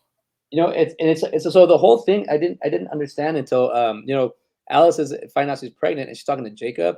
Like it finally clicked in my head. I'm like, holy crap, she's talking to her baby in her womb. And then Uh-huh. he even tells her, you don't talk to me. And I'm like, oh, because she's never acknowledged the baby this whole time. Like they make it obvious. Like, Yeah. holy crap, like you're a parent now. Your life's changing. Things are changing. You have to like go with it. Now, dude, she's a teenager. She just finished high school. Now she's pregnant. The man she's in love with died. The boy she's in love Yep. with died. So it's like a crazy mind fuck. Like not only did he die, he got killed by this fantasy horror thing in your head. Yeah. Like the two things I do like from both. Right, the two things I like from these movies is the fact that they there's characters that don't believe them, and the doctor or so the teacher McCulloch, he doesn't believe that they're Jason's until he sees them. It's too late. He's dead. And even at that, you go a whole 21 minutes before you even see Freddy Krueger. So there's a Yeah. lot of buildup, and then finally he's here, and then the shit just goes bad, and then he's like, he's all broken, and it's also like influencing on your child, man. You can't let outside influences like that's what he's feeding them all the negatives, the souls, and everything. Like, you Hmm. get the thing is like my only gripe is like the kid's like real aware and has a high awareness as like a womb, as a baby womb in the womb, but. I'll tell you this much. I have a 3-year-old that's pretty damn sharp. I'm like, okay, I could see children learning at a very fast rate. I could see a 1-year-old. I've seen 1-year-olds do certain things. I've seen 2-year-olds, and my having a 3-year-old, it's like, oh, okay, I could totally see this. But we do Yeah, have what's and up? I thought it was just interesting how she saw an older version of him.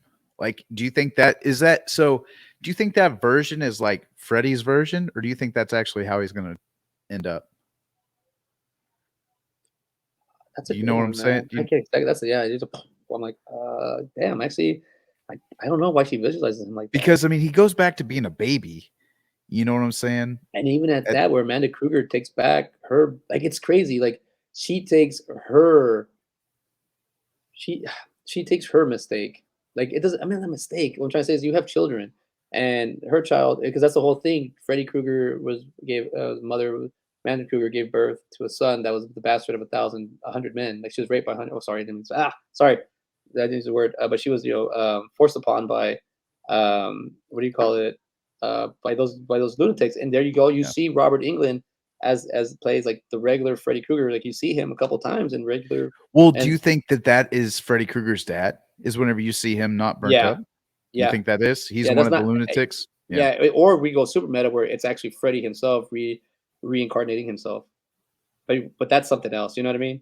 Yeah. Like that he's Ooh, like that's interesting. that he's stuck in there physically, so he goes and remakes himself again, but it's like that's I don't know, did I just make this up? I was just thinking about that, like, well, Whoa. if it's not him, then it's another thing.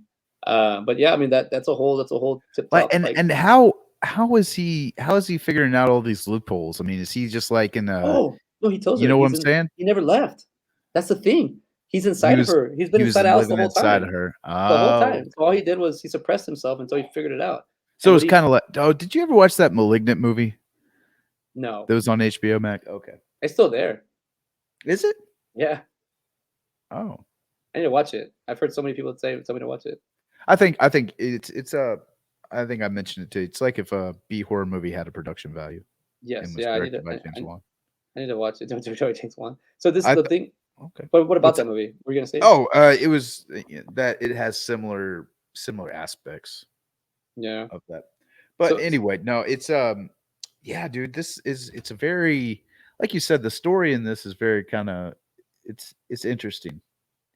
but the Just shots. What's up? oh, nothing. Go for it. What were I you was gonna gonna say say? because I'm sorry. I'm watching the part where he's coming. It's the hour minute 21, and Freddy's finally coming to life, and it shows like the foot, like the look how much time they put into this, like the shots, the angles, everything's all crazy, and it even Hmm. shows like Freddy's being reborn in a way, but it even shows like his foot, like it shows his foot and his hands, and it to remind you he's burnt all over. You know, like you always we always see his face, you see his hands, you see him take his shirt off, like in part four. And that's another thing I didn't know if I had to tell you. In part four, there's a lot of part four in this. And it's really cool that they were able to spin off because when they made part four, if you ever watch what's it called? It's a documentary called Never Sleep Again. It was Yeah. actually made by Heather Langenkamp, who's the original Nancy Thomas in this whole franchise. She went and like just archived everything and made like this like 12-hour documentary, which I have seen plus 12 plus times. I met her in 2019 and I told her to her face, I've seen your movie 12 times. She's like, oh my God, that's excessive. I go, I didn't admit to her. I was like, well, I'm an addict. I could do that. But I was just like, I was like, no, what happened with me when I watched that, when it came out, I think like in 2016, like I was also going to school at the time learning like, animation and whatnot. So I started like they talk about all the problems they have on set and all the good things they have on set. And I'm like, oh, it doesn't matter. You're gonna have bad days. You're gonna have good days. You just keep going. And Hmm. watching that movie, like I literally like okay, so I say 12 times, but I know I saw it way more. I saw it around that time because I'd watch it in pieces. It was 12 hours. So I didn't sit down and watch it 12 hours. So I'd watch like the first two parts and then I'd take a break and do something else and study. And then when I need to relax, I go back and watch it. And like for a whole month, I just watched this movie because it was helping me connect the dots in my head to like do production and understand it. And then when I told her that, she goes, well, let me give you some. She goes, you're a filmmaker? I go, yeah. And then Heather Vandenkamp goes, let me give you some advice. I got two advice, and I'll share this with everybody.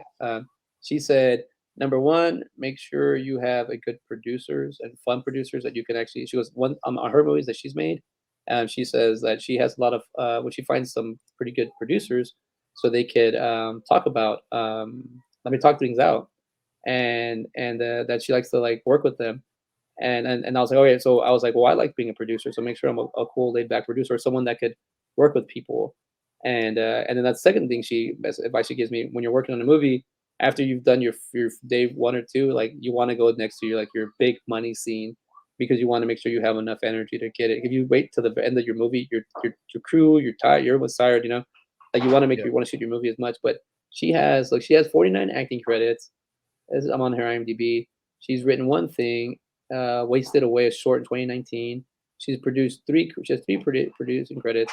She has a documentary called I Am Nancy, which was one she made in 2011. Yeah, Never Sleep Again was made in video documentary 2010. So I saw this around 20, had to be 2015, 2016 when I went back to school because I was at the same time watching the watching other people break down stuff in animation, which I was breaking down here and film, and it was just helping me out. Like I saw the movie a lot. Like it's not, at one point I thought I've seen this 8 times. That's a lot, and then I kept watching it. And I was like, oh my god, I've seen this 12 times. But I mean, this is all I watched. This is all I did. That's all I did. Like I was just watching this like excessively for a month, just to kind of. It was just so cool. The part that I like the most is the Henny the part 4 because they did part 4. They had a writer strike, so they Mhm. literally had to like make the movie as they went. So I'm tripping out that in part 5 there was no writing strike and they were able to take the meat off part 4 and keep going with it. The problem with part 4 sucks is that you have characters from part 3 that come out, Mhm. and Patricia Arquette's first role was in this in Nightmare on Elm Street 3 in the Dream Warriors. She played Christian Parker. Mhm. So Patricia Arquette is an Arquette. She's from a big film family. So as her star started rising, she couldn't be in. Well, scratch that. There's a lot of things why she couldn't be in part 4. She was pregnant was the main one I found out. But the character Christian Parker is in part 4. Problem Mhm. is, it's played by Tuesday Night, which is not Patricia Arquette. So you have to kind of accept that's the same character, different lead. But what Yeah. happens is she has the power to bring in people into her dreams. So like if you're at this is the only thing. If I'm sleeping and I go in my dream and I'm having a regular dream and then all of a sudden you have the power to bring me like you have what's her name? Kristen's powers that you can Mhm. you can bring me into your nightmare or your fantasy because you have the power to pull me 'cause I can't have my own dream anymore. And So do they both have to be asleep, or is it just she has to be asleep? she has to be asleep So the other because person can be awake and she just gets pulled. They get pulled into the dream. yeah, so she has there's a death scene where she falls asleep during the day, and one of the characters, one of the actresses dies, or the character dies in the movie during the day because she takes a nap. Now that part is important. It doesn't you kind of doesn't really explain it. They explain it in the movie, but once you understand when you're going into it, because what happens is her power now gets Kristen's power gets put on Jacob. So Jacob falls. That's why there's death during the day. That's why this movie's so crazy because it's like you're dying during the day, and you're supposed to be he go and get you in your sleep. But if the child's asleep, which is what it says, you find out is 70% of its time it's in his womb is asleep, so it's constantly dreaming. So Freddy's able to constantly attack you, pull you into a dream. So people just have to kind of doze off for a split second for Freddy to get you, and that's one thing I do love about. Mm, See how I'm kind of getting into these movies, yeah, and because that's how, that's what happens with oh, what's her name? Greta. It looks like she falls asleep for just a second. yeah, it happens to Greta. I mean, even Mark gets pulled in, and then they say that Yvonne's first when two things I liked about that scene with when Yvonne he was meant to distract her so he can kill Mark. So Mark was the main target, and then the cool thing I like is whenever whenever this is one thing I did like about Yvonne. I love Yvonne's character, because she's the skeptic until Freddy goes after her, and then Mhm. she's supposed to smash. Like I'm assuming her death, and it didn't work out for her, or maybe it was just a delusion, diversion. But like I thought she was supposed to like maybe fall into the pool, and then when they find her, it's supposed to be an empty pool. Mhm. Like, and then that's how her because all the deaths have to look kind of natural. Where Mark's death is like it was an accident. They ruled an accident. Like he goes, nothing's up to code in this warehouse, and it's. Yeah. But like where Yvonne, one thing I liked is that Lisa, I mean, Christian. Oh, damn it, I'm already getting characters. Alice is in the is in like the water pool, like in the half dream or whatever. And Mhm. then Freddy pops up and he's spitting the water out, and he goes, I'm this much to Yvonne, and he picks her up. One thing I like is Yvonne gets pulled out the water, and her first instinct is just to start punching Freddy. That's her first. Like I was like, oh hell yeah, she's got a lot of fight in her. No matter. and like he stabs her by the head, and then Alice grabs like that pole and stabs him in the mouth, you know. And Yeah. even that, and there's a cool shot there where the girls are running out and Freddy's chasing them, and he's moving real slow, and then it's like above the head, it's above shot. Like I saw like I rewind it 2 or 3 times. I was like, that's just a cool little like an insert shot of like building the environment, like so cool. And but I like that about Yvonne. She's like very stubborn, but once she's a believer, she's a believer. Where in Mhm. Friday the 13th, like once it's finally sees Jason, once McCullough sees Jason, it's over.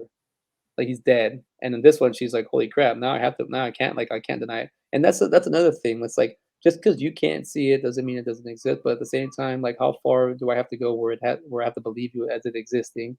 Like this is like like we did on rewatch right now the show I have with Mona. We Mhm. did Return to Oz, and that kind of got me to be like a mental health movie. And the aspect of like this girl goes on this journey and no one believes her, and like we as viewers can see her, but what are we in her mind or is this actually happening? Where in this movie, it kind of totally shows you that this isn't in your this isn't in her head. This is actually happening. But how do you explain it? You know, how do you get it Mhm. going? I mean, Greta's like I really like that character grew on me a lot more on this go around, and even the Dan character. Like I like all of them. They make you really like not make you. The movie like leaves you vulnerable to fall in love with these characters Yeah. because you Oh see yeah. their problems. You know, they have problems, and it's like now this this freaking monster just shows up and starts killing them. Like, all right, come on. No, I liked when he was feeding the baby the souls. It's like soul food from a baby.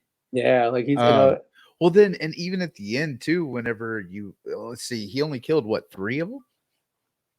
yeah, Dan, only three. Mark, and Greta, and then they're all coming out.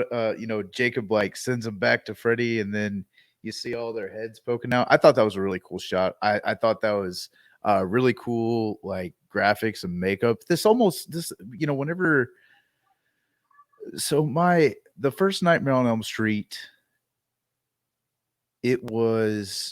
I remember it pretty vividly, like the Johnny Depp scene where, he goes into the bed, sinks into the bed, whenever her mom gets pulled through the window at the Yeah. very end. Um, stuff like that. Her friend in like the body bag and like maggots and everything crawling through her.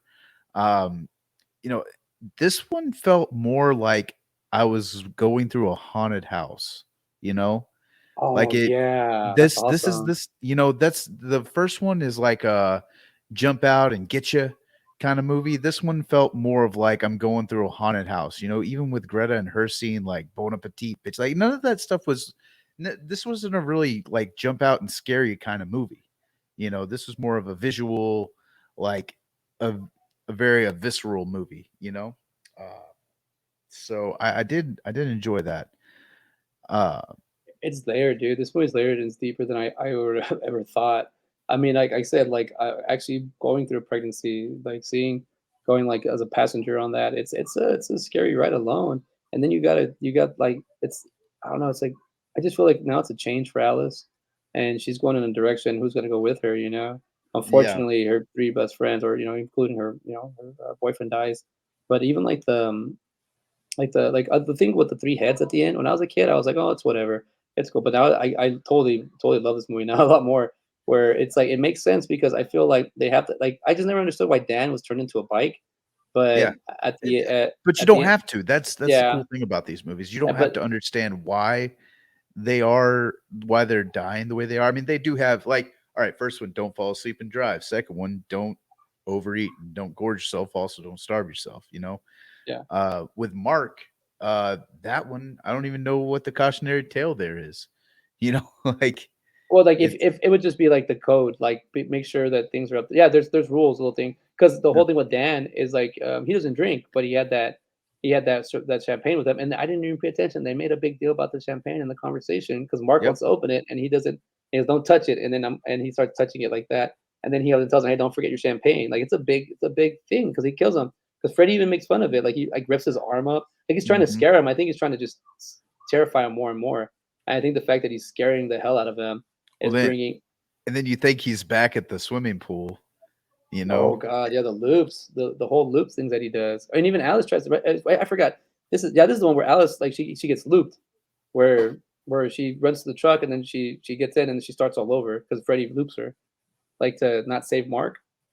Or is it part? No, it's part three. No, I'm that's sorry, that's part part 3. four. That's part Yeah. four. Sorry, it's part Yeah, four. part 4, because That's yeah, part that four. didn't Yeah, happen in sorry, this that one. happened this one because it's very similar. Sorry, got confused. Um, with the whole I'm watching the part now with the dad. Now the dad, his role in this movie, he grew a lot, and I was like, holy crap, because he has a small minor role in part four, and he's a drunk because they lost the mother, and then he loses this like Alice loses her brother in part four. He Freddy kills her brother, Okay. and then and this one it shows the father grow, like he's changing a lot. Like there's a lot. He's like, oh my, now that my he buys the healthy grocery food because my daughter's pregnant. And then even the part where Dan's parents come over, he says, "You need to get out of my house." I even like Dan's dad. He says, "I don't know. I think this is a bad idea." It just kind of reminded me of like those conservatives, like ones I don't like talking about too much, and they're like, they're kind of like we know what's better, like without passing Yep. judgment way before fucking anything happens, man. Way before that shit. Like they don't let her decide. It's her body, and that's the thing I got with this movie. Is just like even I like the socialite part with Greta does die, where it shows like the parents again, like we know what's best for our children. I know what's good Mhm. for Dan. Let me separate him from my friends. You come over here, we're gonna talk quarterback. You're gonna talk this. Mark is the only one that's actually hit. Mark and Yvonne are kind of alone, but you don't really see. I mean, Mark's dad was his dad say, "Hey, come be immortalized and take a photo." You know, Yeah. that's kind of like that's like a little foreshadowing too. But it's just, I mean, who does like it sucks. Greta's around all these adults. Like she doesn't want to be around them. Like there's all this pretentious. Even that dude, like I think I know what that is. Like it's annoying. Even as I stand here as an adult, I can't do these parties with people my age. Even people younger trying to do this shit. I'm like, what are you doing? Like these That's, little. I think some people are built from it, some people aren't. Well, Like, if you are like super rich and everything, okay, that's one thing. But I'm hanging around people who are super broke and try to do this stuff, or mediocre, or have a little or middle class buddy trying to do this. I'm like, come on, guys, just chill. Like, yeah, this death scene is really like it's insane now which one are you at? with Greta. Yeah. And by the way, I think she's beautiful, so I think that's why I have another soft spot for her. But like, dude, like just the way like it's a crazy like, and then so that's the thing. So Alice is awake. The baby's asleep. See, this is what throws me off. I totally picked up on this one. I never picked up Yep. a whole. I would just watch this as a slasher. When you watch it as a film, it's so deep, and like he's messing with her, poor baby. There, and he starts There, choking there. her, and then she gets Mhm. up. Like how do you even like? Because she didn't even eat anything. Like in real life, he's choking her in the dream. So if you die in the dream, you die in real world. So that's why when Alice is at the freaking fridge, the baby's dreaming, not Alice. So Greta has to pull Alice into the dream, and that's a cool like transformation. All the rotting food, the eyeballs Mhm. and everything. Like you're Yeah. going into Freddy's world. Like that takes time, man. Yeah, that was a really cool scene with that claymation and everything. And then the crazy thing is when Freddy pops out and grabs her and just pulls her head and it says, "Die, bitch," or Die, something like bitch. that. Yeah. Yeah. Things to Yeah, do today, die, bitch. uh, Yeah, no, I yeah. thought that was a really cool scene too. That's why I mean, by saying like it feels like I'm going through a haunted house. Is like those are it comes out and jumps and gets you, kind of thing. Especially in that scene with Greta, like he comes in from the other side of the fridge. And I also wonder if Freddy knows that she can see what's going on. That'd be an interesting, I don't think he does. I think you he's know. totally immersed in the child, and he's just he's torturing Alice. I think this is what he's doing. He's just it's a revenge kills. Well, and That he also he can't hurt Alice because that would be in hurting himself, right? Yeah, because the baby has to be born first, and then so it's also just influence. Like, who do you want your kid to be around? Like, and this is where I gotta say, I've mentioned this to Lisa Wilcox, and I told this to Robert England on the video message. But when I interviewed Lisa Wilcox at the was it like Celebrity Fan Fest like 2020? There was like the distance one where she was on stage and we're like 200 feet away from him, and Mhm. you get to talk on the mic, and I was like, well, whatever, no one's talking. I'll ask her. I first asked her like, she's a mother of three boys, and I asked her, when did you let your children watch your Nightmare on Elm Street movies? When did you let them see that? And she said, well, when they're of age, around closer to 12, like 14. I think 14 was the age she had said, like, and she let them watch it. And I was like, well, yeah, they're already older. Like, I'm also like, well, I wonder when I start making my movies, how my son gonna go about it? But I actually used a lot of the Nightmare on Elm Street movies as a kid. Like, I had night terror. I had night terror until like my early 30s, so I really learned how to work on it. And I would use Nightmare on Elm Street movies to help me sleep better, watch it before I go to bed. And it wasn't more. I'm like, what I want to say is, I'm not a dream warrior myself. Like, I'm not a guy that needs to be on a team to feel successful. I'm just a guy that likes to be alone. But sometimes I feel like that team attacks me. So I'm like, when you get attacked by a team, you don't understand why. It's like, well, make friends with the Freddy Krueger, with the boogeyman, and have him, show you some things, and you know, that's just some different. And no, but I truly think like I used a lot of these movies to like help me when I was younger, and as I got older to kind of like get over things. And even the thing I like, I'm watching right here with Mark, where Mark snaps at Yvonne, he yells at her, and then he apologizes, and he even like takes the blame, Yeah. and it's like this deep thing where he's like, I'm not in a good space, like he's like, I'm not mentally fit for that. I just lost the love of my life that I didn't ever really admit that I loved. So you know what I mean? Like it's got to Yeah. hurt him, Yeah. and And I think it's kind of cool too, is like, Mark in that creepy guy that as soon as Dan's dead, he's like, all right, he tries to move in, where you get a lot of that in kind of these that's slasher movies. He I, was he I was get just a friend, a I legitimate friend. I get what you're saying, and I seen that a lot more in real life. I never Yeah. would have picked up that on Mark, but I have seen that. Like I know where you're coming from. I've seen that way more in real life than I have in like movies. But I mean, even like because I forget Mark gets dragged into the dream. Mark Freddy tries to kill Mark right away, and then Alice saves him.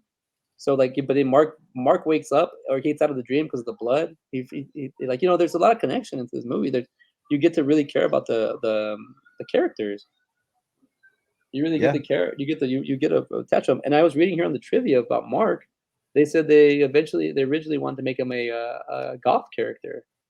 He's kind of like this Interesting. 80's kind of Like almost a grunge, pre-grunge. yeah, because I was like the Cure was real big back then, you know. Yeah. So and then like the Smiths and everything. So I was like that would have been easy. Look at this So in the trivia. What's up? oh, sorry. Oh, well, a little bit of fun facts that I was going to throw your way, man. So Stephen King, right? Yeah. I listened to it on audiobook, and then I wanted to watch the movie that just came out. I watched the first chapter, and then chapter 2 wasn't on HBO for a little while. Finally came on this month. Go figure.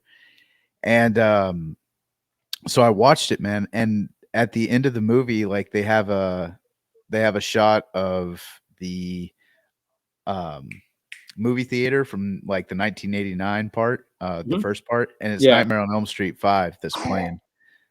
So I thought that was kind of cool. And also, like I said, kind of two-parter here. The Stand, I'm listening to that audiobook now, also by Stephen King. And there's a part early on in the book where they mention like one of the characters goes and watches a Nightmare on Elm Street movie. And the book is set in like 1990. Um, like June 1990, I think is what it was. And so I was thinking to myself, I was like, I wonder if this was Nightmare on Elm Street 5 or 6, because that's what they're saying. Like in The Stand, I guess I haven't made it all the way, or I haven't made it too far into the book, but there's like a virus that gets unleashed, and he said, I don't know what Roman numeral it is, but I know there's not going to be another one because the virus is unleashed, and in this world, I guess no more Nightmare on Elm Streets. But I just thought that was kind of funny, you know. Yeah. So, both of these Stephen King movies are movie and book referencing good old Nightmare on Elm Street. But yeah, what trivia were you gonna tell me, good No, sir? that Stephen King was. I talked about it when you took off a little bit. Like Stephen King and comic book writer Frank Miller were offered the job of writing and directing this film. That would have been dark. Like that'd have been a lot darker. Of Dream Child? Yeah, Oh wow. that would have Mm. been crazy. Like I'm at the part where Mark is becoming a believer, and it's insane how like you have to like how to how do you how to show somebody believe in something, like it's you got to really bring them all the way there. I mean, it's just funny. Mark's character kind of like I never thought much about Mark's character, but I really like him a lot more with this go around. Like seeing like he is the only like because Dan dies right away.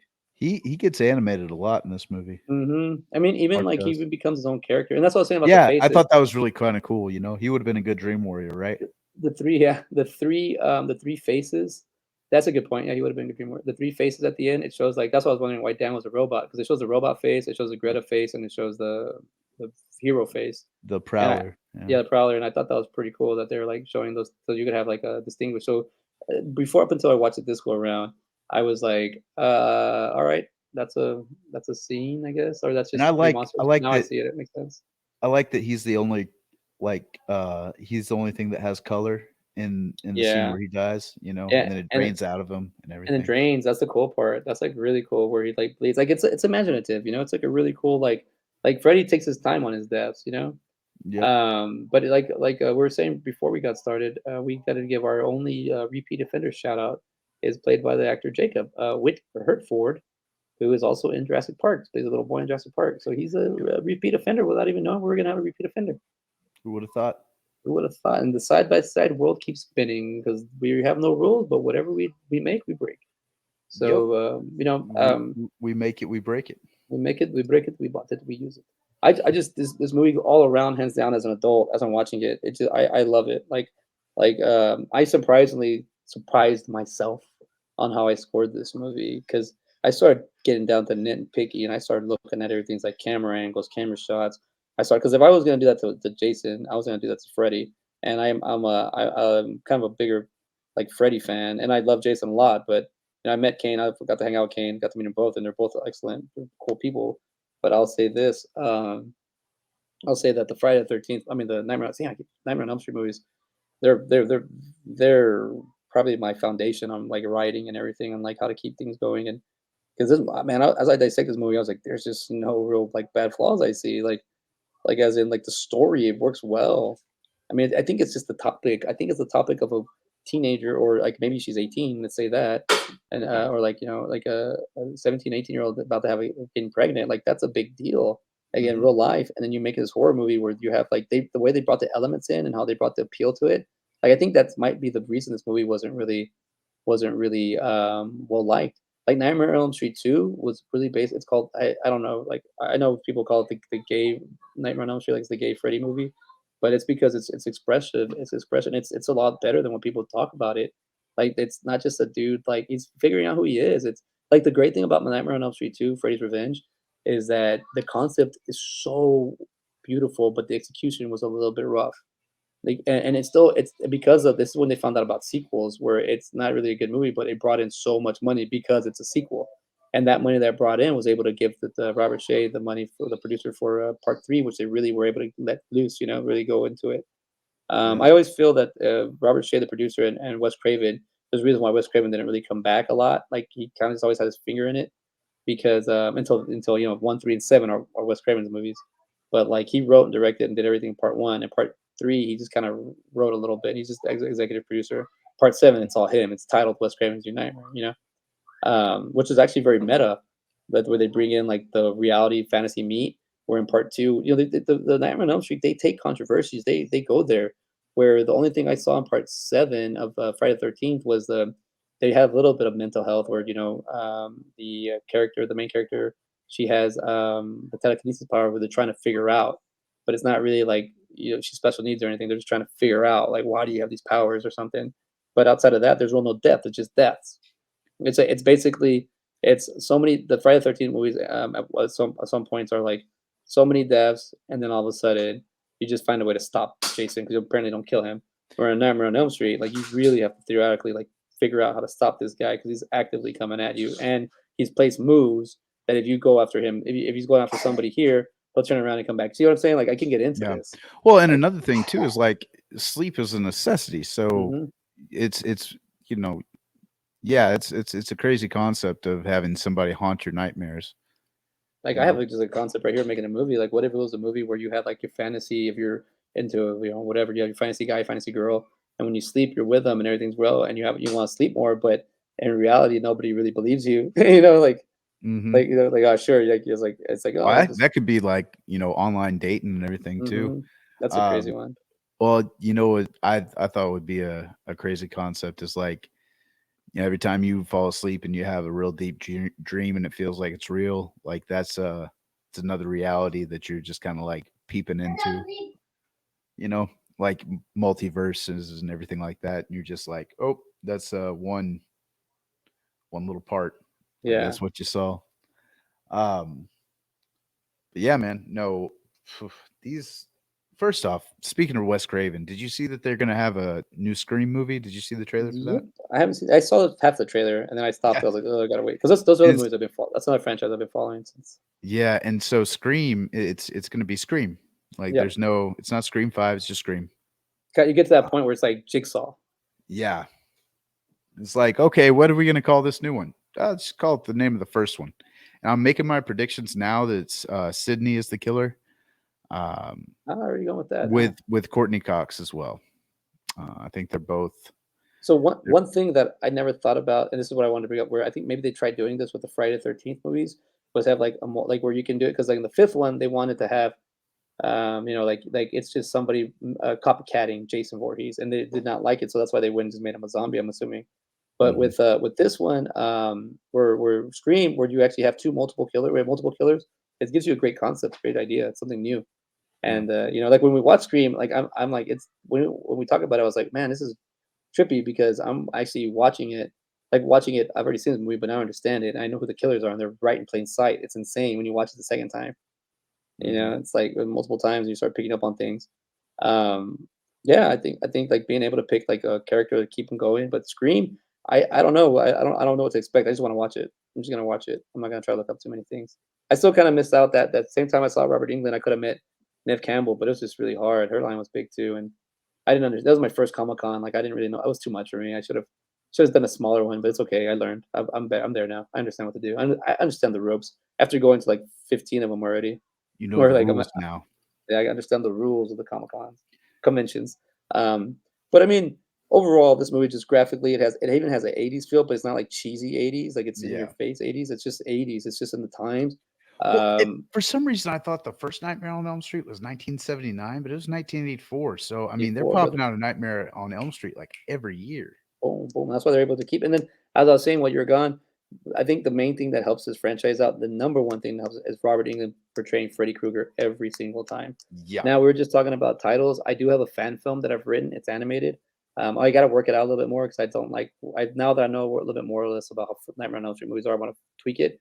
But it's even called. But the title's not even called Nightmare on Elm Street. It's called My Nightmare.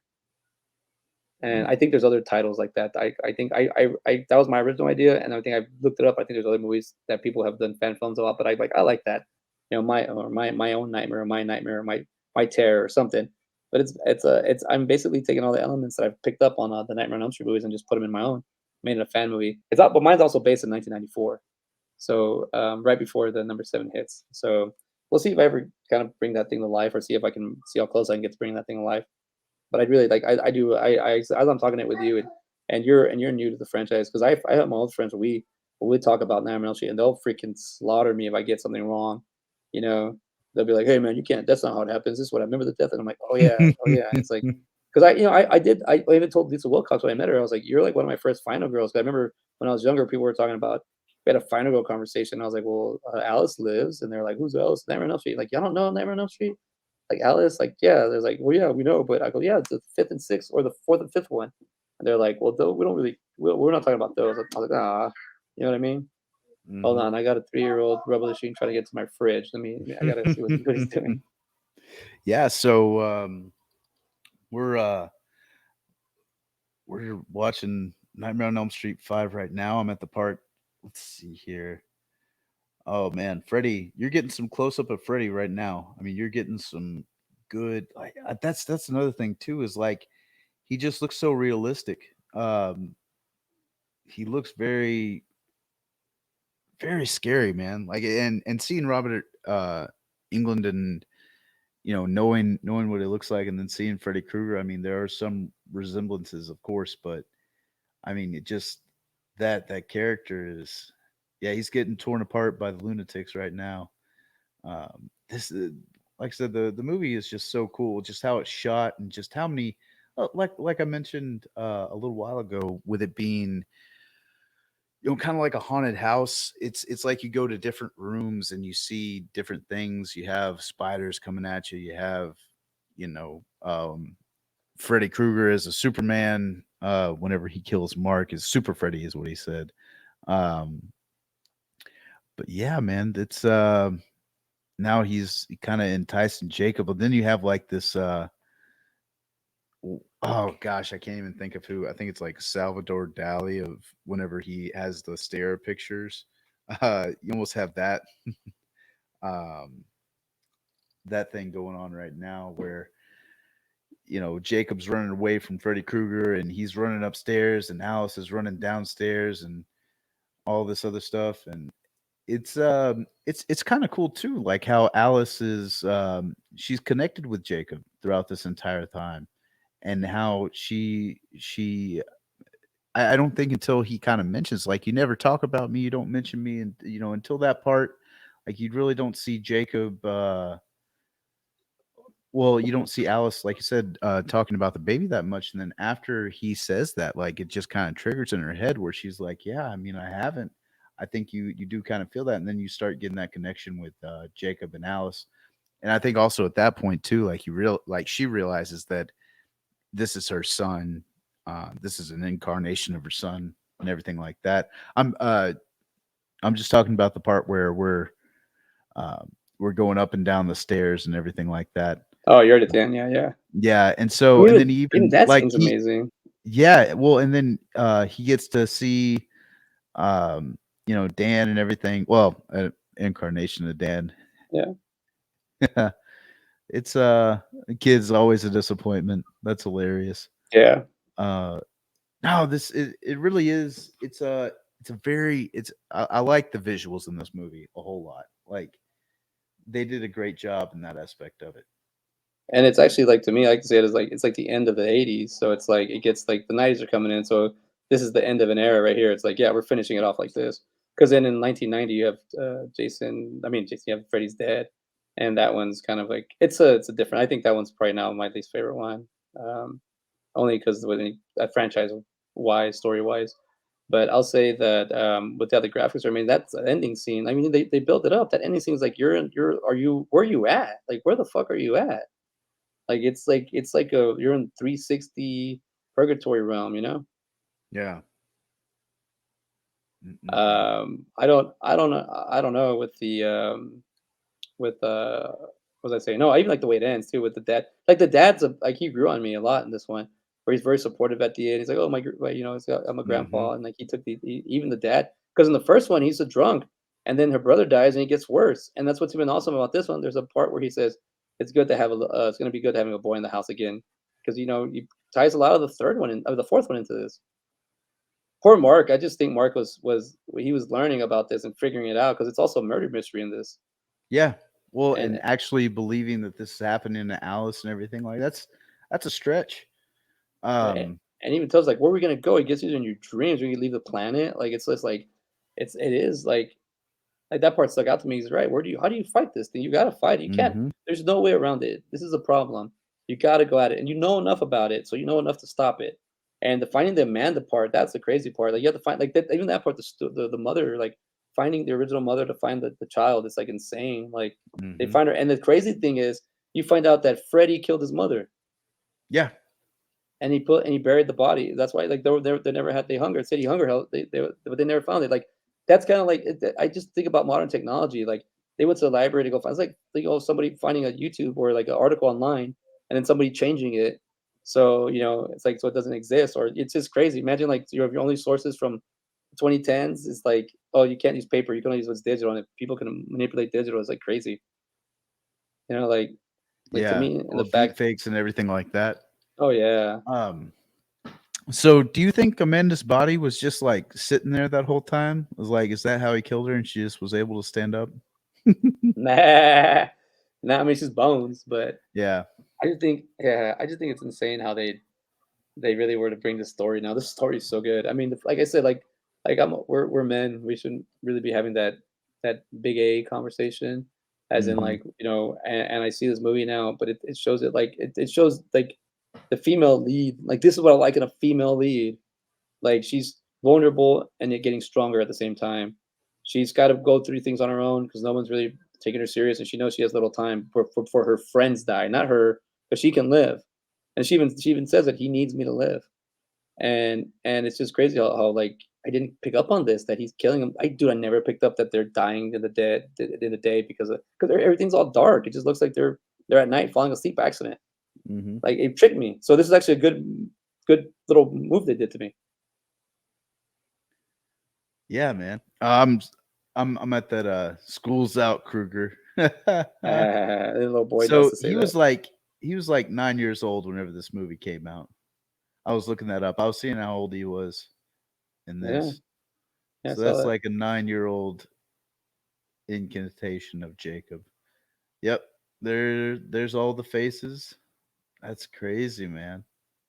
Man, there's just so many Unleashed. like I Yeah. love I'm at the Yvonne scene where she jumps off the board, Mhm. and the way they just pulled that shot, like, I'm trying to how would I pull that shot?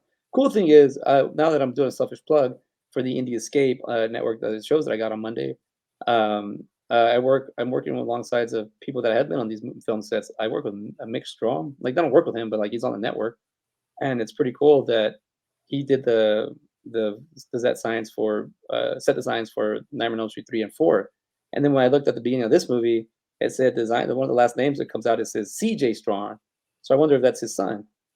Hmm.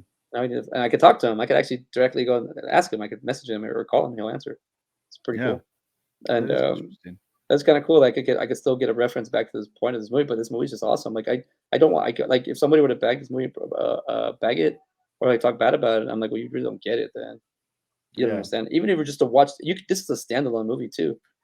You could watch this. You don't even need to know who Freddy Krueger is to It watch this movie. it no, it definitely helps. It helps a whole lot. I think even seeing 4 would help on, this Oh one as yeah. well. The But, the The crazy what's thing that? is, I was gonna say real quick, this is also like a crazy like the way this works out because we're watching like a sequel to a continuation, but in the middle of the whole thing because 3, 4, and 5 are connected. Like the same people are in them. 1 and 3 have a lot of same people. 2 is like a kind of its own. 6 is on his own. So in between like this series, there's also these 3 little movies that piggyback off each other, which is pretty insane. Hmm. So yeah, but we ready to score these? Is that where we're going? Let's do it. Let's score them, man. All right. Let's do it. So Let me get the Rotten Tomatoes pulled up. That way we no can man, let's see what these scores come up to because I think our scores go. are pretty much going to be matching except for one. There's 4 scores about to come out. 4 scores about to come out on this show ago, and we're going Oh, to are you gonna give your scores for 3 and 7? for 3 and 7. Oh, I thought those are the 4 scores you were talking about. You're talking about I both of our scores said combined. your Okay. scores combined. Oh no, 3 and 7. No. I watched the I well if I were to give a score three, three is an awesome. Like 3 grew to be my favorite Nightmare on Elm Street movie. Actually, because I liked Wes Craven's New Nightmare, and plus I saw it in the theater, so it's like imprinted in my head. I love the Wes Craven's New Nightmare the most, but then when you actually I like threes. The reason 3 is number one. That's why there's a reason 3 is hard to find streaming. Like they recently let you stream 3. That's why I was watching it because you can't see it. And Mm. I own the VHS, so I don't really feel like busting it out on Oh, VHS. dude. So, it looks like we're not gonna be able to do the Rotten Tomatoes. On which one? Either one of them. I have them up. You do. It says on Rotten Tomatoes. Whenever I'm pulling it up, it says maintenance in progress. Well, I got them up right in front of me. Do you want me to go through them, or just refresh it, see what it says? Let's see here. Well, actually, I bet you I can just go to like I won't be able to do like you have the Rotten Yeah, Tomatoes I got like it. website pulled up. Yeah, I get everything ready before we started, just so Oh, I don't go have to for it. like Yeah, have yeah. to. If you have it, go ahead and read it. All right, so this is gonna go solo. Correct me at any time. Obviously, I'm right here with Mark dies, but it's cool. Like Freddy, like even like figuring out how to shoot it. Like you have to put Freddy in gray makeup. Like they took the time to make the whole place gray so Mark can stick out. They didn't do any rotoscoping. Mark is literally wearing clothes in an environment that's all grayed out. Hmm. That's awesome. Like that's how you'd film that. But even it shows you like how he's gonna die because all this stuff's falling, and then it gives you the precursor. Anyways, so for Friday the 13th, Part 8, Jason Takes Manhattan on the score of IMDb ratings, we have a out of 36,000 votes, we have 4.6 out of 10. Woo, Mm. oof, 4.6. Now I have here on Rotten Tomato, Friday the 13th, Part 8, Jason Takes Manhattan. The tomato meter. You want to take a guess? Tomato meter probably like a 27. Wow. Well, okay. No, it's a 12 on the tomato meter. Out of 26 reviews, what do you think the audience score is? Probably a 27. 27. Yeah, you got it right on the audience. Out of 50,000. Critics' consensus. Jason terrorizes a ship and nearly sinks the franchise in a clunky sequel that feels like self-parody without the charm. Yeah. Yeah, Yeah. that's I not hate a terrible review. As much as I don't like just ripping on stuff like it that. sucks. If anybody watches our episodes, we are not tomato meter guys. I Mm. don't want to be here and pretend, but nah, like I don't ever really care about tomato meters. But for this one, I'm kind of like, that is kind of a funny, smart ass review, Mark. But it is kind of like a self parody. Yeah, Yeah, I liked him better when I was a kid. Now I'm older. I'm like, but I still love Kane Hodder in the movie. Like, I'm gonna address that. Kane Hodder, Jason Voorhees is the best part about Jason Takes My Hat and him being in it. Like, that's if it was someone else playing the, I don't think I could see it. But let's go with A Nightmare on Elm Street, The Dream Child. IMDb rating out of 43,000 votes. It's at a 5.1 out of 10, so it's middle of the road. The Nightmare on Elm Street 5, The Dream Child on Rotten Tomatoes, tomato meter at 31 reviews. It's 29. Guess what the audience score is? 58. Yeah, 31 out of Oh, 100,000. really? The critics' consensus: A Nightmare on Elm Street feels exhausted by the cheesy fifth entry, bogged down by a convoluted mythology while showing none of the chilling technique that kicked off the franchise. Shut the hell up. Let's see what they talk about. Nah, this is a good movie, Yeah. but you got to really look. But also, I've gone through like some specific parts of this movie, so it's really easy for me to kind of. Oh, there it is. You're right. The maintenance in progress. Yeah. Oh, I can't. So I can't you, move well, on. I guess you, I got did it you before. refresh it? Is that what it Nah, was? no, no. I tried to move on to the next page and it didn't let me. Yeah. And then I went back and I brought it back up. So I can go to it because I had it before. Okay. But let's Yeah, do because some. yeah, that's crazy, man. I do want to. We didn't. Let's talk about the. Let's talk about the. What do you call it? Let's talk about the budgets real quick. 'Cause I know these things had to. Yeah. Manhattan. There he goes. There he goes. Oh, Let's see I right. also the rap at the end of the film. Good. Good way to end it, huh? I liked it. Like that was kind of cool. The number 5. There you go. So let's see the franchise. Oh, that's what these bad boys do, brother. They make money. Jason Takes Manhattan was budgeted between 5.1 and 5.5 million. It made 14.3 million, so it made 10 million. It still sunk, but it still made $10 million.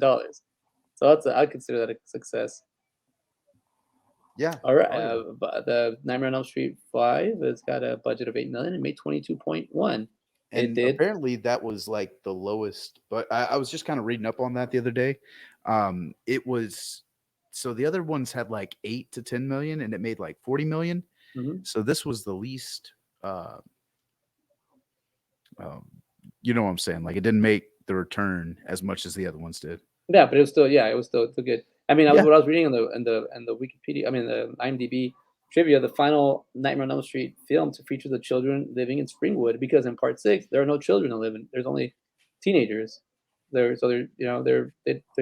children that grew up to be teenagers died, so there was no more. Or actually, there are no kids in the. No, they're all adults. Never mind. In the 6th one, they're all adults. I did find something here where this was that Robert England said this was a success, even though they said it wasn't. He liked it a lot. I can't remember where I read that. I thought I read it on the IMDb. Well, what's your score, Ben? What you got for these with this? Well, let's see. I want to preface this by saying I'm not a big horror movie guy. All right. So you want to do Friday the 13th first? Yes, yes, yes. All right. Let's do that. I'm going to give it a 7.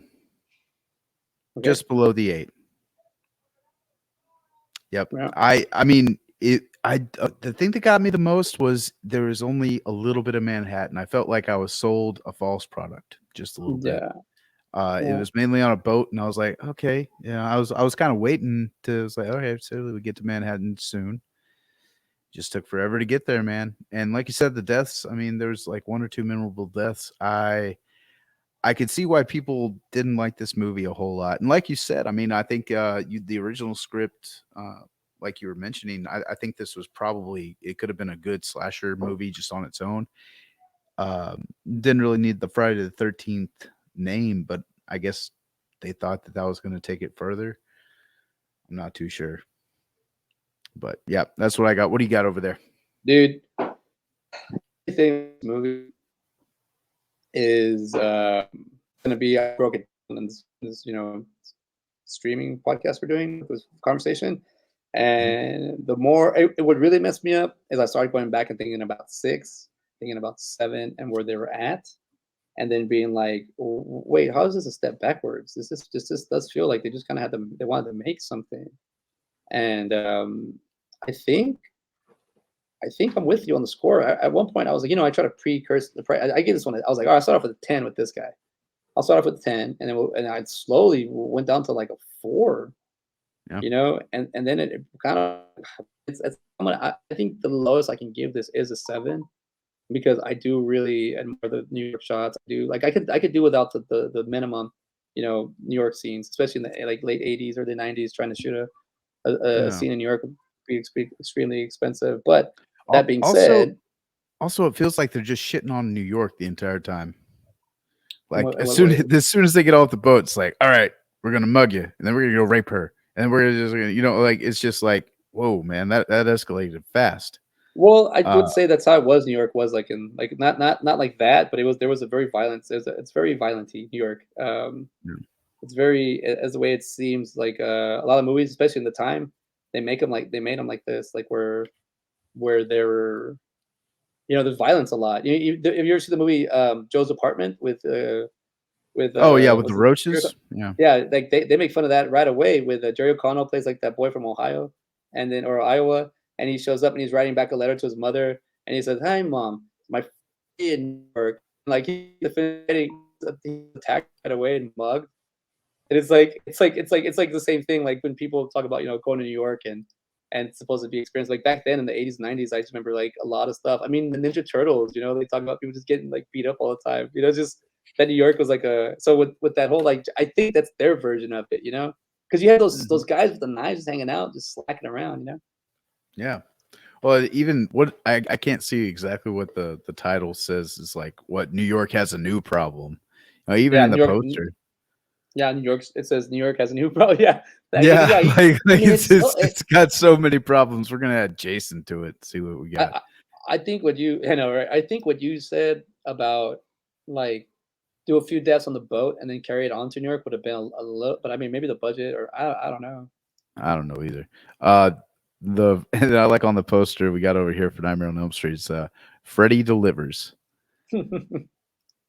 Yeah. Just you So, get the jokes about Frey's personality, yeah, personal right. character. Bon appetit, bitch. That may be my new catchphrase right there. I really like that Oh, one a lot. oh, bitch, Oh, bitch. Gary Um, Terry, run and hide, or what is it you like? can run but you can't Yeah, hide. and then they But hide. what He's if I like, do oh hide? shit. But Yeah, I don't. Okay, so okay, so real quick on that, how does that not work? You can run but you can't hide, and he goes, well, if we hide, what does it mean? Like I don't know. I never really understood. Like he could catch them because they can run, but if they hide, he's not good at finding them. no, no. So you can run, but you can't hide. And they were just like saying you can hide. So if you hide, then he Yeah, can't find. Like yeah, like you because they said, they like proved it wrong. They yeah, proved he's it like wrong. you can't hide, and he was like, well, what if we just try hiding? You know, like And he runs around scary Terry's like, oh hell, bitch, he's looking for them. Like he really can't find them in his own dream. mhm. That shit's funny. All right, Well, I so mean, what you? because nobody, whenever I mean, you have somebody scary that says that in a movie, you could run, but you can't hide, and they just run.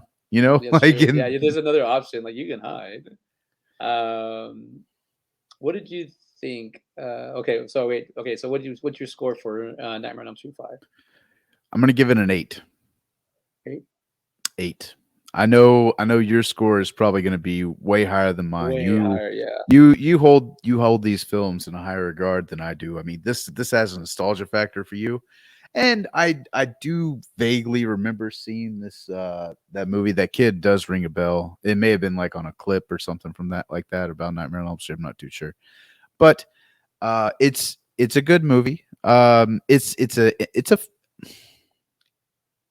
I would even go far as to say like it's a fun movie in the aspect of like just taking you all these crazy places and comic books and turning some kid into like a heavy metal bike. It's fun in that aspect. I thought the kill scenes were pretty good. Uh, I enjoyed them. Like I said, they were way more memorable than Friday the 13th at the very least. Yeah. Um, so what are you gonna give this one? I'm first off, I'm gonna guess that you're gonna give it an 11. Ooh, that's a good one. That was my score when I first finished it. Now I'm talking to you, it's a 12. Ah, It's totally a 12 for me, man. Rip out the nostalgia part, it's still a 12. Rip out the Freddy Krueger. Oh, that's part of the nostalgia. So rip out the all the cool graphics about it. It's still a 12 You because like the they're story. the story, dude, the topic that they have here. Like I never got the freaking the poster. No, I mean I know I do graphic design. I understand how I place things like to tell a story in a visual and an illustration or whatnot. But I'm like, oh my god, I look at this poster and I can totally get it. I totally understand it. And now like, as you get cold, as you get older, you should be learning things in your life. And as I've gone through things and I see that like, holy shit, like this is like a real I mean that the Dan's mom scene and dad scene like really that scene alone, like, that's a deep scene, man. Because not only is it, like, telling the baby like, it's not even her the baby's not even here yet, people jumping the gun, like, that's a time and there's a time, in the late '80s where this was a topic. I mean, still like, we just had something not too long ago about abortion, and it's Mhm. like, man, this is still a topic, and they were talking about it in this movie, but you won't give it a shot because it's a horror movie? I mean, learn how to read it, learn how to do it. I mean, I'm looking at the movie poster right here, and I even seen, like, the half face, half eyes, and you see, like, there's, like, a monster behind the exposed eye. There's, like I never really paid attention to this before. As I'm looking at it, it's like I see the bubble, I see the womb, I see the protecting the carriage, like, it's Freddy, like, the dream child, like, what is this about? Like, this is a scary ass movie, but it's so real, like, there's so many layers to this movie that I can't even explain that, as I'm ripping it apart, the 3 main things, and I still 12. I would even say it's a 13 if I was, more of an advocate or something like that, or if I was more of a person that needed to prove a point, but this is a really wholesome movie, in the sense of, like, being real. There's a wholesome in that part. That's a real topic, a real subject, a real movie, and it kinda it's just another way of having this conversation, having this topic, Like The Big Score, I mean, The Big Short. When we did The Big Short, that's like a good way for us to talk about the stock market of not really Mhm. understanding it. And we did The Boiler Room, you see kind of things how they work out. Well, comparing these 2 movies together, I mean, I'm Jason for me is like a is a shit. I didn't even get my Jason score, did I? My Friday 13th score? Oh, no, you didn't. My bad. Right. So I just realized that because you said you gave it a 7? Yeah. Yeah, dude, I was at like a 9. It's like a 7 now. Like with me, I was gonna say 8, but I'll give it a 7. I think Kane Hodder is the main part of that movie that holds it for me. Same thing with Freddy. But even if you take care of Freddy and you put like some kind of like Jester or Joker character to play it, like you can this movie could be a standalone on its own. I never realized that Nightmare on Elm Street 5 can be you gotta give something the night time of day and let it grow into. And I've experienced things now that are different, and I'm not the guy I was. So as I'm going through and watching this, like it really caught my attention, like that opening scene. Really, because I kind of already knew what was happening. I've seen these so many times. How come I'm barely getting it now? Because I need to kind of grow up, or I need to mature, or whatever. But as 80 horror legends, as these movies are, man, these guys, like, if I were to rate this, and surprisingly, I thought this was gonna be like a 6 or 7 too. Surprisingly, like, there's no reason for like for Jason for to the way Jason kills in this one. It doesn't really help me like justify him. Like, oh, it's just another slasher. But this one, like this one is different. Dream Child is different. I'm gonna hold it a little different now. I'm still gonna keep it placed where it's placed in my likes because I have to go rewatch the whole movies. But this one's actually pretty good. Pretty good in the sense of like if you go and watch it with an open mind. But I'm Yeah. gonna take off the backdrop because we're about done. Let me drop this off. Ah! So whoa, we are Oh my here. god. We Yeah, are you're at right. You're right. Right up there. yeah. Little demon. It almost looks like the 3 heads that come out of him at the end. If you even look, I can't see it on this one, but if you look right above the brow, there's another face, like a demon face. Yeah, it's that's Freddy, isn't it? No, no, it kind of looks like I don't think it's Freddy, but it kind of looks like the monster from Mortal Kombat, the reptile monster. Um, Kind of looks like that. But no, but like Yeah. even like there's face and there's like you see I didn't never notice the Amanda Kruger. It's part of Freddy's build. The left side is Oh, Amanda Kruger. I yeah. never noticed that. You know what I'm saying? Like this is it's a great as a designer, Wow. I make this stuff, so I know where I want to put things. I know where I want things to go. I understand. So now as I'm tearing down this graphic design, as you can see me like I'm doing as I tear down the graphic design, I'm like, wow, why would you put that there? Because things speak volume in so many ways. You just got to learn the communication. And this movies, I finally probably learned how to speak different language or lingo through movies, and I'm able to pick up on this movie a lot. I picked up. I'm gonna when I message Mick, I'm gonna be like, "Hey, is CJ's from our love child or what?" Because it seems like it's me. It's like, oh, it Mick's so cool about things when he talks. So I do want to check him out, but I do want to reach out to him and see like, "Hey, what's is that?" Or maybe I can just research it on my own. I don't have to actually follow him. But well, we're done with the show. Great show. Wow, we actually and also like for us doing this, for already getting our experience in doing this, like I feel like I'm getting a little bit better at talking, a little bit better at understanding, except for when I'm on other people's podcasts and they ask me to have a couple bubbies with them, a couple of drinks, and I get stupid. So, yeah, sticking with the sober podcasting from now on. But they're fun, but I don't even know what the hell I say. But anyways, that being said, we already know we're moving. We know where Yeah. we're going next. The Yep. next round. So next week, or maybe sooner, we're gonna be moving on to boom, Boom. Cabin in the Woods. I didn't even have it ready because I thought it's Rotten Tomatoes is down. So Cabin in the Woods. Let's see, 1 second. Let me get these things going up because I want to do it the right way. And I want to watch Tucker and Dale. This is gonna be fun doing Tucker and Dale this way because when I watched it, I got what I got. But I was like watching it with you, it's a little different. So Yeah. we're doing The Cabin in the Woods, 2011, rated R, 1 hour 35 minutes, horror mystery thriller. 5 friends go for a break at a remote cabin where they get more than they bargained for, discovering the truth behind the cabin in the woods. Director Drew Goddard, writers Josh Whedon, Drew Goddard, starring Christian Connolly, Chris Hemsworth, and Anna Hutchinson. And we're comparing that too, or we're side by side it with Tucker and Dale versus Evil, 2010, rated R, 1 hour 29 minutes. This is a comedy horror. Fablable hillbillies Tucker and Dale are on vacation at their dilapidated mountain cabin when they are mistaken for murderers by a group of preppy college students. Director Eli Craig, writers Eli Craig, Morgan Jorgensen, and stars Tyler Lieben, I guess his last name, Tudyk. Tudyk, Alan Tudyk, and Katrina Bowden. Yeah, these are going to be nice little combination of movies that we have because it's The Cabin in the Woods, which is based off of the movies on the last movie on the Last House on the Left, Friday the 13th. There's a lot of cabin movies, the Can't Sleep Away. There's tons of movies that these are just ones on top of my head, but they're always based off a cabin, like Silver Bullet. Tons of movies where horror movies are based in cabins. And I Cabin understand why. Fever. Cabin Fever. Cabin Fever. I got a fever, and only cure is more cowbell. I'll say that the cabin in the woods idea is very played out. They really put it in this movie, maybe to put it to rest, or just maybe just to make mock at it. But we'll see. And then Tucker and Dale versus Evil. This is a great what your angle is, what my angle is, what your view of things are. This is a good comedy. Evil just messed with the wrong hillbillies. It's a great movie. So we're going on those two movies. Hey Ben, what's up? Sorry, I told you. So we're done. We know where we're going. Anything else you want to say? I'm good. I've said it all, CJ. I've said it all. And then we just end the episode. So I had this up thinking I was gonna play that on the way out. Should we play it on the way out? Play it. I do. Is it going? See, this is the way we're ending now. I don't know. Oh, we just look at finished. Side by side. Nice.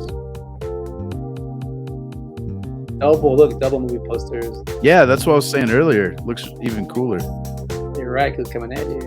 Yeah. Then cut it right there. There we go. That's where we end it. Yeah.